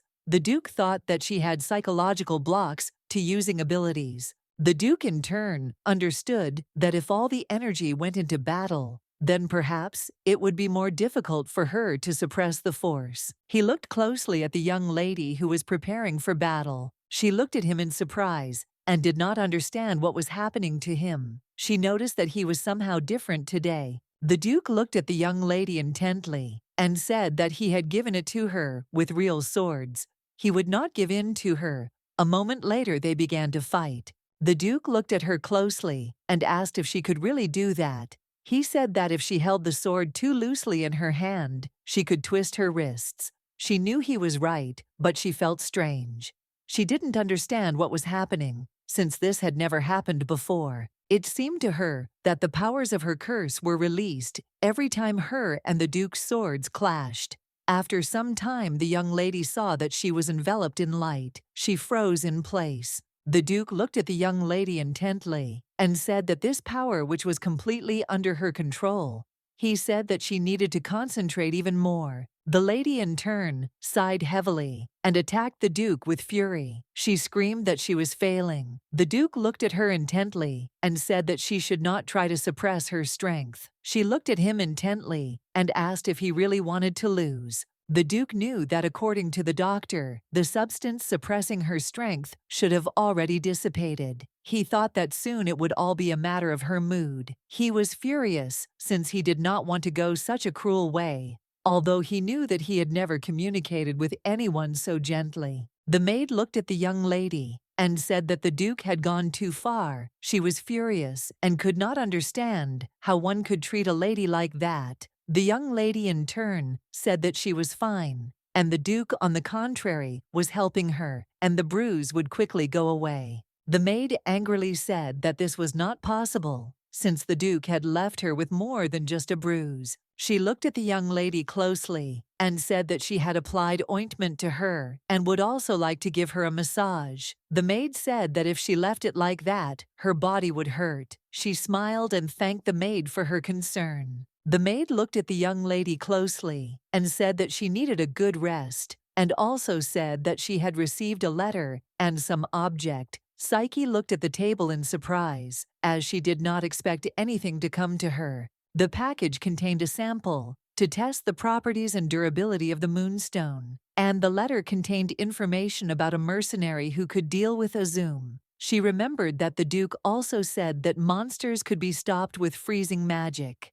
She knew that the work that had begun during the divorce agreement was coming to an end. If she could get in touch with the mercenary, everything would be very good. She knew that she would have to leave soon. She knew that this was all she could do, and the Duke had said that she could leave him whenever she wanted. The young lady was very sad, as she was tormented by a strange feeling. She thought that once she completely figured it out, she would feel better. The man looked intently at the young lady and politely said that the Duke was waiting for her. The young lady knew that they had only been training lately. She was curious about what had happened. She thought that most likely the news about the package had reached him. Entering the room, the young lady froze in place as she saw so many beautiful things. The Duke looked at her intently and said she could pass. She looked at him in surprise and said she had been told he wanted to see her. She was puzzled and did not understand what was happening. The young lady looked around the room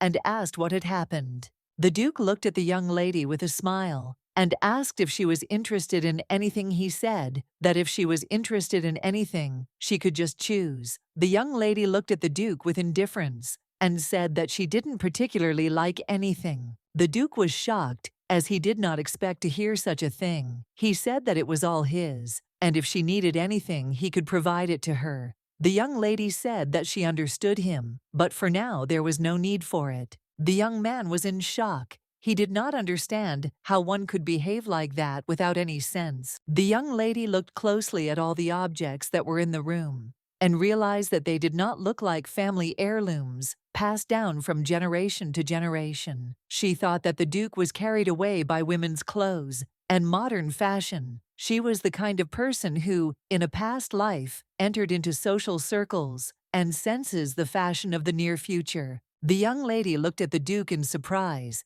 and asked why he had called her. The Duke smiled and said that he was going to give her something. He handed her a small box, and she looked at it in bewilderment. The Duke looked at her closely and said with a smile that he would like to give her an old sword that was no longer useful due to the blood of monsters. Psyche sighed heavily and said that her sword had already fallen apart. She looked at the Duke intently and asked what this had to do with the earring. The Duke looked at the young lady intently and told her to take the earring, as if holding a sword in her hand, and generate mana. The young lady froze in surprise as she saw that her earring had turned into a sword. She had only heard about something like this before, but this was the first time she saw it, and she knew that something like this required the highest rank of magic stones. The young lady looked at the Duke and said that unfortunately she could not accept such an expensive thing. The Duke looked at her intently and said with a smile that she simply had no choice. He said that now only she can use this sword. It only reacts to the mana of the first owner. The young lady was shocked, as she did not expect such a thing. She realized that she had simply ruined an expensive thing. The Duke looked at her intently and said with a smile that she should not upset him and should just accept the gift. He said that he was tired of cheap training swords. The Duke looked at the young lady closely and said that if she was worried about the cost of this gift, then she could consider it a gift for his first student. The young lady looked at him in surprise. The Duke said that usually the first sword a student receives from his teacher. Such is the tradition. The young lady looked at the Duke in surprise, as she did not expect to hear such a thing. The Duke looked at the young lady with a gentle smile and said that it suited her very well. The young lady smiled and agreed with the Duke.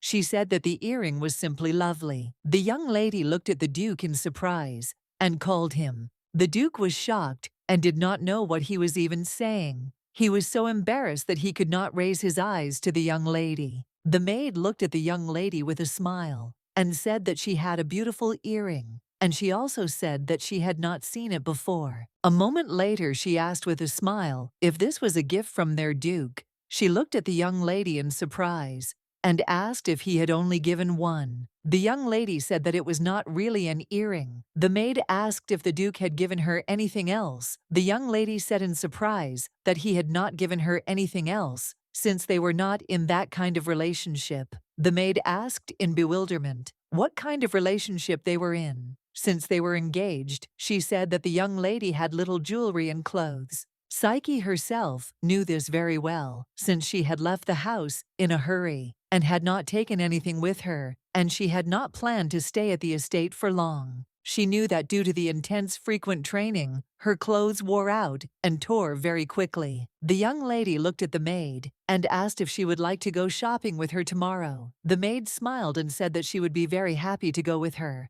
The young lady, in turn, was perplexed, as she did not understand what was going on at all. The maid looked at the Duke and asked if he liked the outfits. The Duke smiled and said that they were not bad, and they could count each option for him. The young lady looked at the Duke in surprise. The Duke asked if she didn't like it. Psyche said that it wasn't like that at all, but she had to pay. The young men looked at the young lady intently and said that she was their guest, and she should simply choose whatever she needed. The maid said that the young lady also needed to take a couple of casual and evening outfits. Psyche was shocked and did not expect this. She looked at those present and told them to wait a little. The maid looked closely at the young lady and the Duke and said that while they sorted out their shopping, they could rest a little. After some time, the young lady was sitting with the Duke and drinking tea. Psyche said that she had asked the Duke earlier to contact Knight Aiden. She asked if he had succeeded in doing so. After the incident with the monsters, she had no chance to communicate with him, and after talking with Leah, she was overcome with worry. She thought that the monsters might be hunting the knight, and for this reason, she asked the Duke to contact him. The Duke looked closely at the young lady and said that he had spoken to the knight and had conveyed to him the young lady's words that the monsters might also be hunting him. The Duke sighed heavily and, looking at the young lady, said that it would be better if she stopped contacting him since there was nothing good in connection with Hillies. She said that she knew he didn't like Emperor Helias. She asked if it was right to judge people by their parents. She remembered her knight telling her that he had renounced his family. The Duke looked at the young lady with bewilderment and asked why she continued to see the knight. He asked if she had any interest in him. The young lady sighed heavily and said that she had said earlier that she had nothing like that. She looked closely at the Duke and asked if he had told her earlier that it did not matter to him whether she had someone else. She asked in bewilderment why he then constantly asked such a question. The Duke was taken aback for a moment, as he did not expect such a question. The young lady froze in place, as she felt that the ring suddenly gave off a feeling of excitement. She wondered if this was the Duke's feeling. She knew that the ring was not lying. as the artifact told her the location and feelings of her partner. She was a little puzzled, as until this moment she had never received any impulses about the Duke's feelings. The Duke hesitated, looking at the young lady. In turn, the Duke did not have time to say anything. As a man approached them, the man looked at the young people with a smile and told the Duke that this was just a fateful meeting and he had to tell him something. The Duke looked at the man with fury and said that he did not know him and asked him to stop talking nonsense. The young lady looked at the Duke intently and said that she would go away for a few minutes and they could talk for a while as she needed some air. The Duke was shocked because he wanted to continue the conversation, but the young lady did not listen to him. The Duke was a little puzzled. As the young lady had gone away, he had called her, but everything was clear. The man looked at the Duke intently and said with a smile that he would not take up much of his time. Psyche looked closely at the ring she had. She didn't understand what had happened at all and why the Duke had felt such a thing. The young lady in turn saw people who recognized her. They were whispering to each other as they realized that she was the same fake lady. A moment later, the young lady transformed into her other form. As she was tired of the looks and conversations of strangers, she knew that she would be more comfortable this way. She was very glad that today's clothes suited a man too. A moment later, she saw a notice on the wall and remembered that the festival to celebrate the second prince's birthday was approaching. She knew that it would be impossible to contact the mercenary now, and there was a high probability that she would be able to see him at the festival. She knew she had to go there on the first day and see for herself. The young lady knew that her maid would be near the carriage, and she needed to go there. But a moment later, she accidentally collided with a young lady. The young lady looked at the young man with fury and shouted at him to watch where he was going. Psyche was shocked, as she did not expect to see Lady Hilvia at all. The young lady looked at the young man intently and asked him angrily what he was staring at. Psyche froze in surprise as she saw an envelope with a letter and a familiar seal. Hilvia was furious as everything she was holding in her hands fell apart. Hilvia looked at the young man with fury and said that the girl had fallen in front of him and he was just staring at her. The young lady stood up in a hurry and started walking. She said that he was lucky today as she was busy. Psyche knew that the seal that was on the young lady's letter belonged to Lilia, and there could be no mistake since she used the seal in important correspondence. Psyche was a little puzzled by the young lady's walk through the squalid alleys. She knew she had better follow the young lady. A moment later, she saw a man who was also following the young lady. She noticed that his steps left no traces. A moment later, she heard a scream. The young lady looked at the young men with fury and shouted at them to move away. She asked if they thought they could get away with this. She shouted and asked if they knew who her father was. The man looked at the young lady with a smirk and said that they knew him because he was the same person who did not want to meet them. The man asked with a grin if her father didn't want to see his daughter. The young lady froze in surprise and asked with a trembling voice what he was talking about. A moment later, the man handed her a piece of paper with a grin and said that it said how much her father owed them. The young lady was shocked and said that this simply couldn't be true. She knew that, although her pocket money had been decreasing lately, she couldn't believe what was written. The man looked at the young lady intently and with a smirk told her to sign. Now she was surprised and puzzled, looked at him and asked if he really wanted her to believe that the man said they would hold her until she signed. The young lady in turn said that they would not succeed.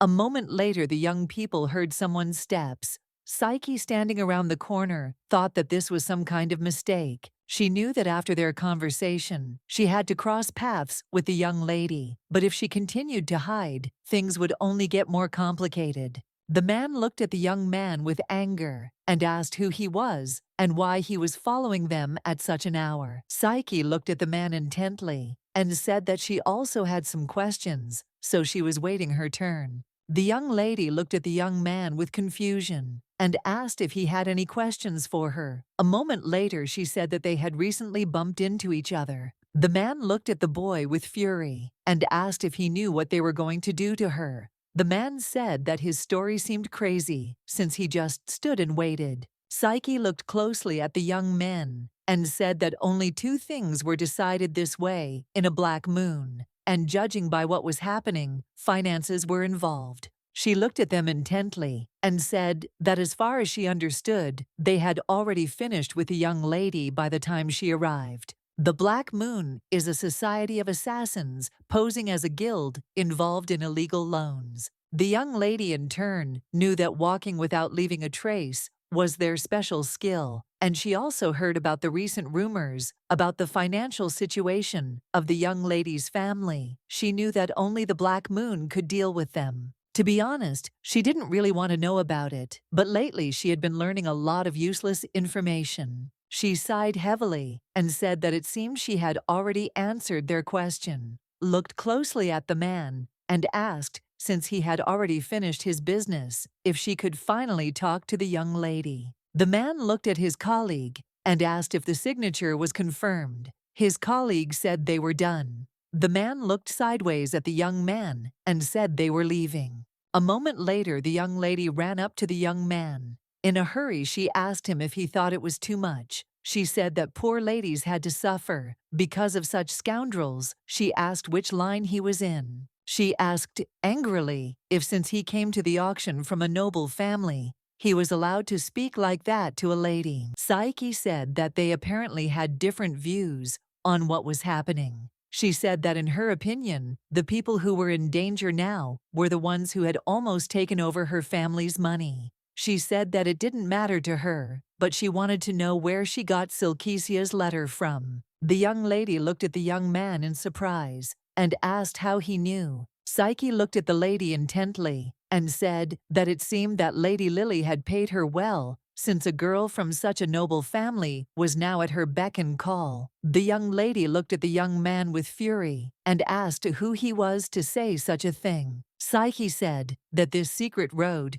leads to the jeweler. Psyche thought that Lily herself was going to make a poisonous necklace, just like in her past life. Psyche looked closely at the young lady and asked if she knew the contents of the letter. The young lady angrily attacked the young man and said that she simply wanted to help her sick friend. The young lady froze in surprise for a moment and came closer to the young man. She was shocked as she saw that the young man had a real tear of the wave. Psyche looked at the young lady and said that she did not understand her. The young lady looked at the young man with charm in her eyes. She said that she heard that she was sold for 50 million gold at a recent private auction, and it was a great honor for her to see her in person. The young lady said that the deep blue glow, like the glitter of the waves as described to her, seemed very strange, but when she saw it with her own eyes, she understood everything. She was struck by the beauty. The young lady froze in place as she realized she was angry. Knowing nothing about the young man, she began to quickly scan him. She was shocked because he just wore such an indecently rich ornament. She thought that he must have a very high status to be allowed into the closed auction. She saw his handsome face. She noticed his slightly casual manner of speech, but still it was noble. She came closer to him and, taking his hand, asked if he wanted to marry her. Psyche froze in shock,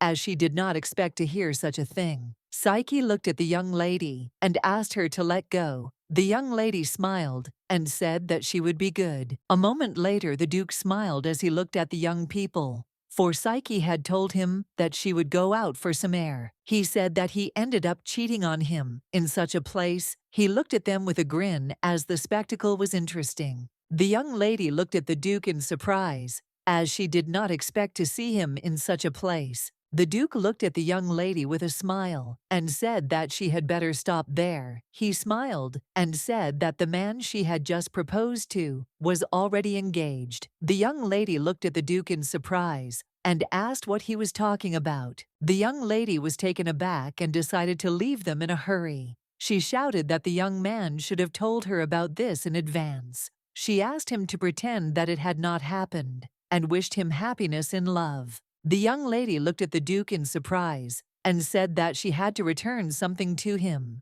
A moment later, she handed him an earring. He looked at her in surprise and asked why she suddenly decided to return it. He asked if they hadn't already closed this topic. Psyche was taken aback looking at the Duke. She said that she did not know that it was a tear of the waves. She said that it was too precious a gift. She said that she had just learned about it from the young lady. Psyche froze in place as she realized that he had given her a gift without even knowing what it was. The Duke was taken aback as he realized that he had not thoroughly studied the information in the report. He looked at the young lady intently and said that it was too late since the gift had been given. He said that she could just keep it, since no one but her could use the item. The young lady looked at him in surprise and said that there had to be a way to fix this, since she couldn't just accept such an expensive gift. The Duke smiled as he looked at the young lady and said that she simply had no other option. She looked at him and asked in what sense the Duke said that he bought this item to fight monsters.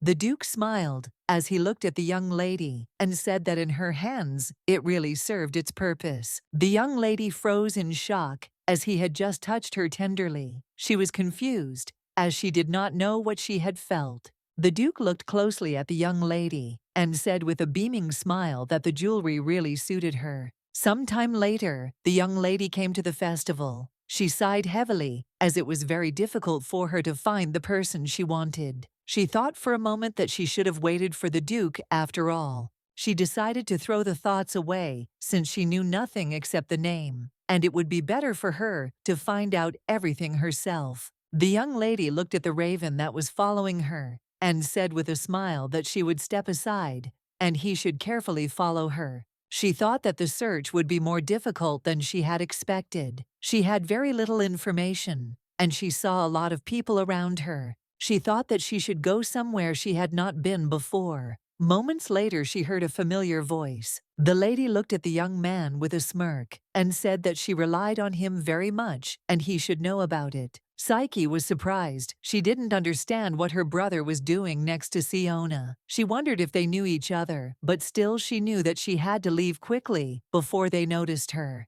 She thought that her brother would be with her sister, as she knew that Lilia really wanted to attend the festival. The young lady in turn thought for a moment about what she saw as the situation was very strange. She had sorted out almost all the family affairs, and she didn't know her at all. She thought for a moment, because if you look at Lilia, who had been to the festival, she said something unusual, and that the dolls were amazing in themselves, since they could move. She was interested in whether it was possible to control the dead with the help of magic. The young lady in turn knew that this was her first festival, so what she heard really surprised her. A moment later she heard a voice and turned to see her knight. She looked at him in surprise, as she did not expect to see him. She looked at him closely and asked if he was okay, as she knew she needed to contact him. At least once the young man smiled and said that thanks to her, everything was fine for him, and the Duke took care of everything. The young lady looked at him in surprise,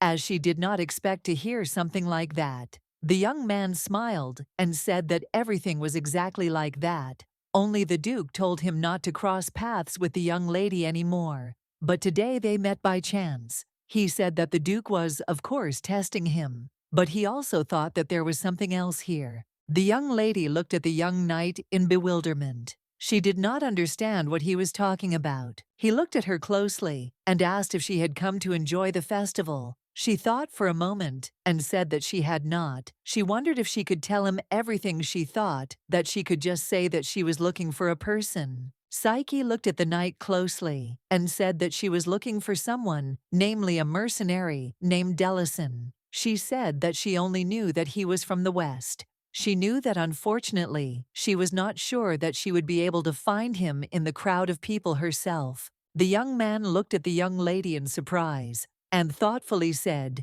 that he had heard that name somewhere. A moment later he said that it was one of Stella's pseudonyms. She asked if this was the leader of the West and the mistress of the Silent Land. The young man smiled and said that everything was exactly like that, and he also came to see her. He was surprised, as it was a very interesting coincidence. The young lady wondered for a moment if it was a coincidence that they had come to the festival and were looking for the same person, but she was worried about the fact that the key to solving the problem of the North was with the leader of the West. He looked at her intently and said that if necessary they could go together and he would introduce her to Stella. He looked at her intently and asked if she had any other business.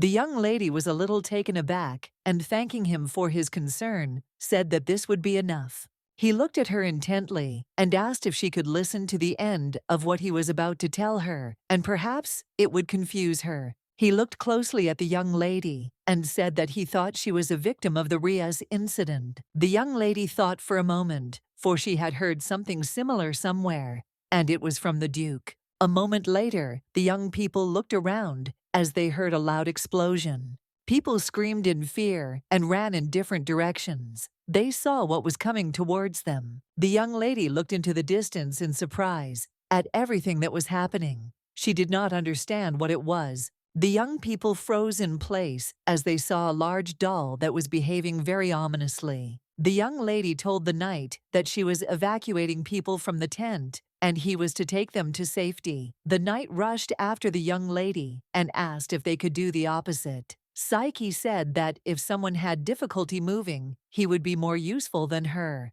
The young lady looked at all the people who were near her and shouted for them to move aside. She said that if they saw guards along the way, they needed to explain the situation. A moment later, she froze in place as she felt the ominous presence of the doll behind her. But her friend still managed to save her. He looked at her closely and asked if she was okay. The young lady exhaled heavily and said that she was okay, and it was very wonderful that the dolls were clumsy. He looked at her intently and said that everyone had been saved. He asked if she had seen Stella among the evacuees. Psyche looked at the knight intently and, asking for forgiveness, said that unfortunately she had not seen her, and even if she had encountered her, she would hardly have recognized her. He said that the girl usually dresses in Western style, so she should immediately catch the eye. He said that if you think about it, she might go looking for the instigator of the confusion. The young lady said that one person could not handle such huge dolls,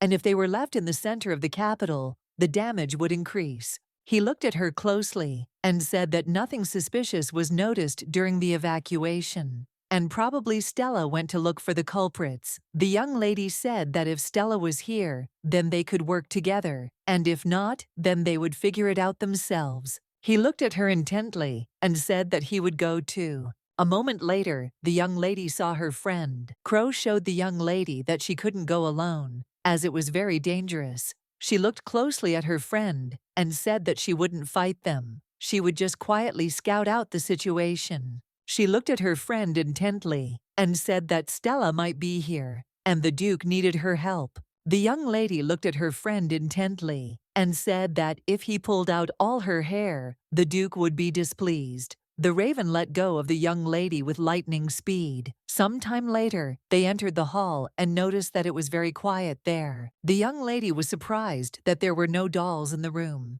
The young man shouted and called for Stella, but unfortunately no one answered. The young lady looked at her friend and asked if he could look around. The young man went to look further into the hall. He froze in place when he saw something very suspicious. He called the young lady to come to him.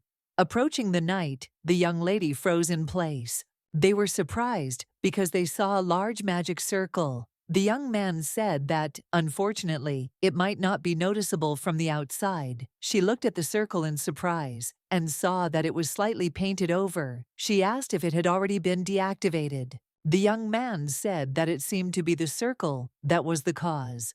He said that they needed to leave things as they were and contact the Magic Association. But a moment later, the young lady froze in place as she was enveloped in smoke. Isolette brought the Duke documents related to the Riaz case. The Duke looked at his assistant and told him to leave the documents and he would look at them later. He looked closely at the documents that contained information about Siona Tuberose.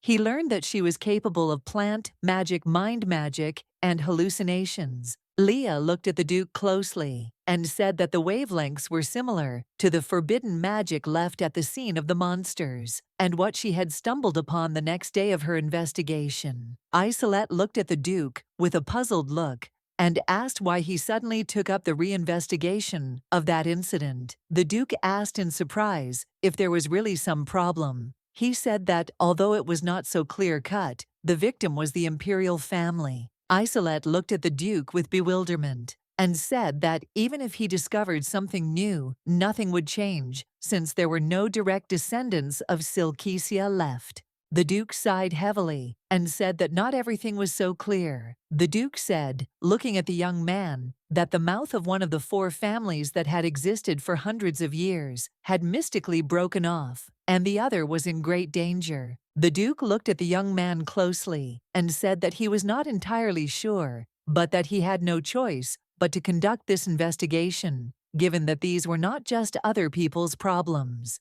A moment later, the Duke froze in shock as he sensed emotions from the ring. The young man looked at the Duke in surprise, as he did not understand the change in his face. The Duke was furious and did not understand how this could have happened. He shouted in rage and called Crow. He did not understand how it could have happened that the connection with the lady was broken. The young lady, in turn, lay in pitch darkness and heard someone's voice. The girl looked at the young lady in surprise. She was puzzled and did not know what would happen now. Psyche, in turn, looked intently at the girl who was next to her. She wondered who was in front of her. Now she did not understand why the child was next to her and wondered where she was. Psyche looked at the child next to her. In surprise, you asked if he was Crow. Crow looked at the young lady in confusion and said that he was. Psyche had heard that the beast people hide from human pursuit deep in the eastern forests. She could not imagine that Crow was one of them. She looked at her friend closely and asked where they were. Crow said that, unfortunately, he didn't know. The young lady, in turn, was puzzled, since at first no energy emanated from the ring. She realized that this was an unusual space. She was puzzled since it was very dark and nothing was visible at all. The young lady smiled and said that it was very good that she took it with her. Crow looked in surprise at the stone, which was very shiny. The young lady smiled and said that now they would be a little brighter. A moment later, they were cutting their way forward. Crow was surprised that the young lady was very strong. A moment later, her friend on her temple was on her back. The young lady sighed heavily and said that if he was hanging, then she would not be able to attack. She said that it would be better if he took the form of a crow and sat on her shoulder. He sighed heavily and said that he couldn't do that because he couldn't change shape. Here the young lady was a little surprised. She sighed heavily and said that he needed to stay out of the way and hold on tight. The young man looked at the young lady and asked why, if she was so strong, she got it last time. He said that Dad was very angry. The young lady asked, in surprise, which father he was talking about. He did not answer. The lady wondered if he was talking about the Duke. Now Psyche thought for a moment, as it was very strange for her to hear such a thing. She knew that the beast, people on average live longer than people. A moment later she froze in place, as she sensed something ahead. The girl looked at them intently and told them not to go any further. The young lady looked at the girl and the children next to them. In surprise, she asked if her name was Stella. Stella looked at her in surprise and asked how she knew her name. The young lady said that she would explain everything later, but first they needed to get them out of here. A moment later, she cut through the iron bars with lightning speed. She looked closely at everyone present and asked if they were okay and not injured anywhere. Stella said that they were okay and also thanked them for their help. Stella sighed heavily and said that she tried to save herself, but she couldn't use any ability. She said that in this place, everything is felt otherwise. Perhaps someone changed the coordinates. The young lady was shocked. She knew that Stella was from the west, and she was the mistress of the Silent Land. When she stood on the ground, nothing could hold back her mighty power. Psyche realized that this was truly an unusual place. The young lady looked closely at the crying children and asked who they were. Stella said that they were sucked in by the magic circle that was on the stage. The young lady sighed heavily and said that they couldn't stay here and she would try to find another place. She looked at them closely and asked how they felt about it.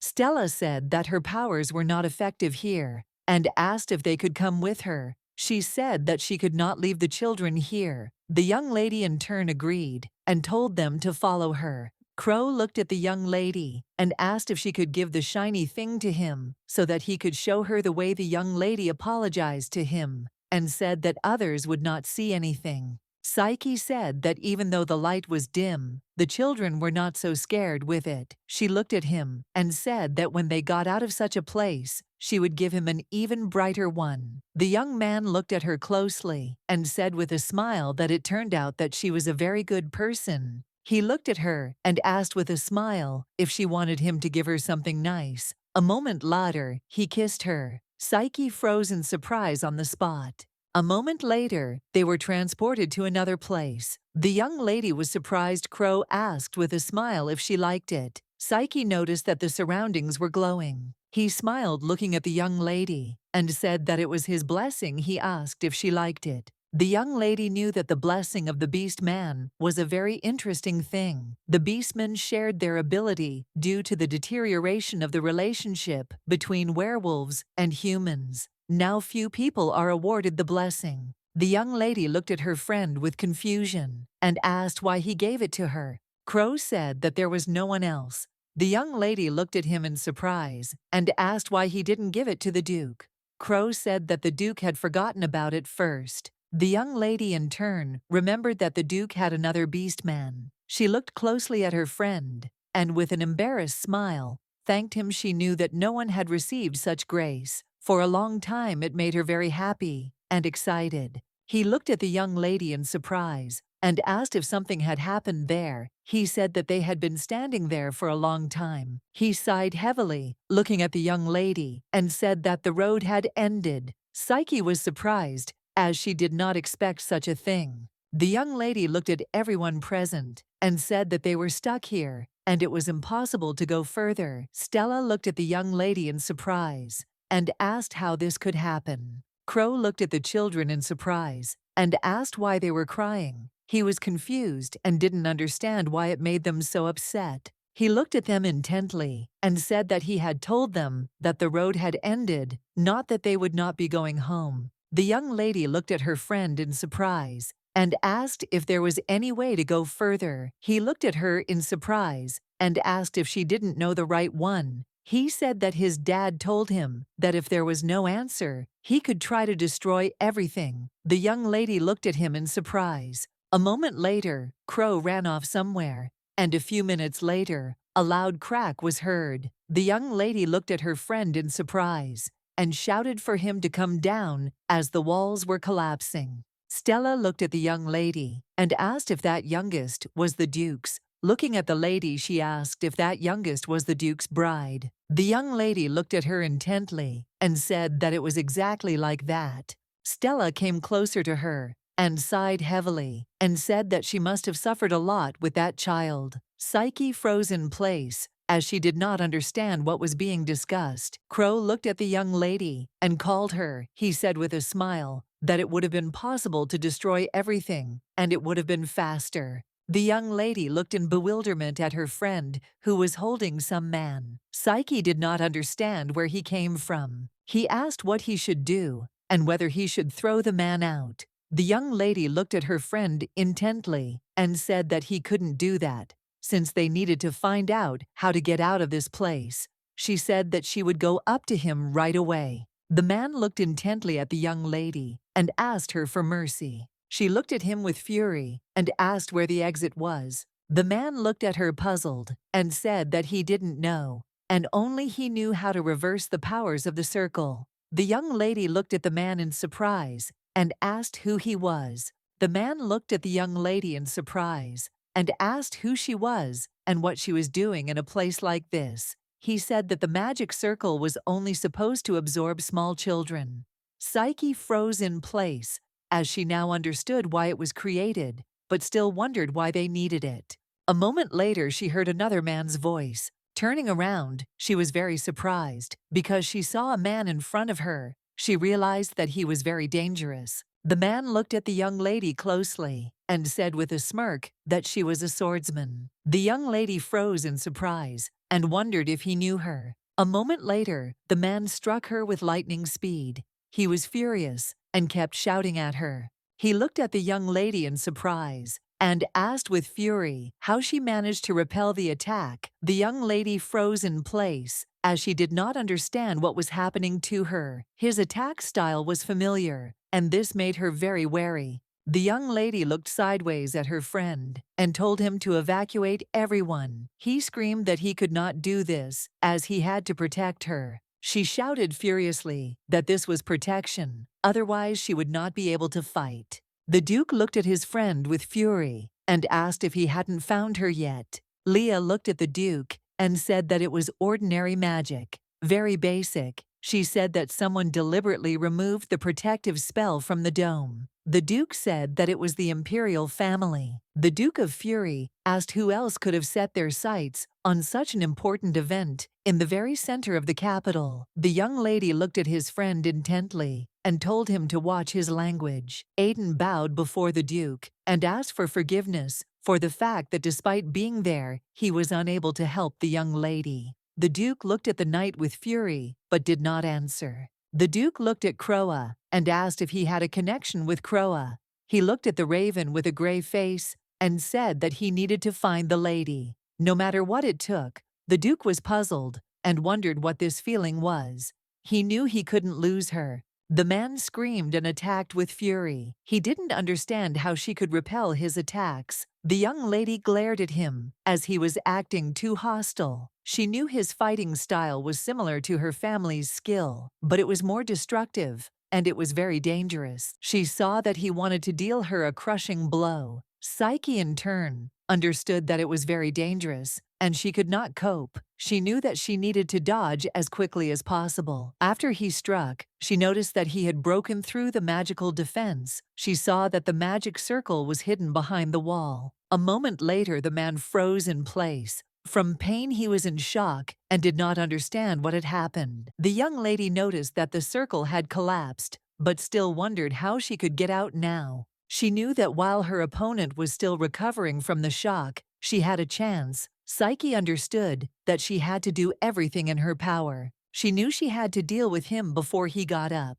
A moment later, she felt a rush of energy and froze in shock. Psyche was in shock and wondered if her body had shrunk. She didn't understand what was happening. She wondered in shock if there was another magician nearby. The man laughed as he looked at the young lady and asked if he was dreaming. He said with a grin that he would of course like her to crawl like insects, but he didn't think she would literally become one. A moment later, he struck her, but Psyche managed to turn away. She thought for a moment and realized that it was clearly not a matter of mood. And not a coincidence, she knew that he clearly had some personal score to settle with her. She understood that in such a situation, all she could do was dodge the blows. But she understood perfectly well that even if that were the case, she would not last long. She didn't know what to do or how to be. Psyche wondered if she should try to get to the magic circle. She knew that unfortunately, it was very far away. She froze in place as the man came close to her and prepared to strike. But the young lady in turn managed to dodge and hide. The man was furious since he did not see her anywhere. Crow looked around in confusion and looked for the young lady. He didn't understand where she had gone. The young lady looked at her friend and called him. He sighed heavily as he was glad that he heard her, but still his surprise knew no bounds when he saw the young lady. She looked at her puzzled and asked what had happened to her. Psyche sighed heavily and said that she herself did not know how this had happened.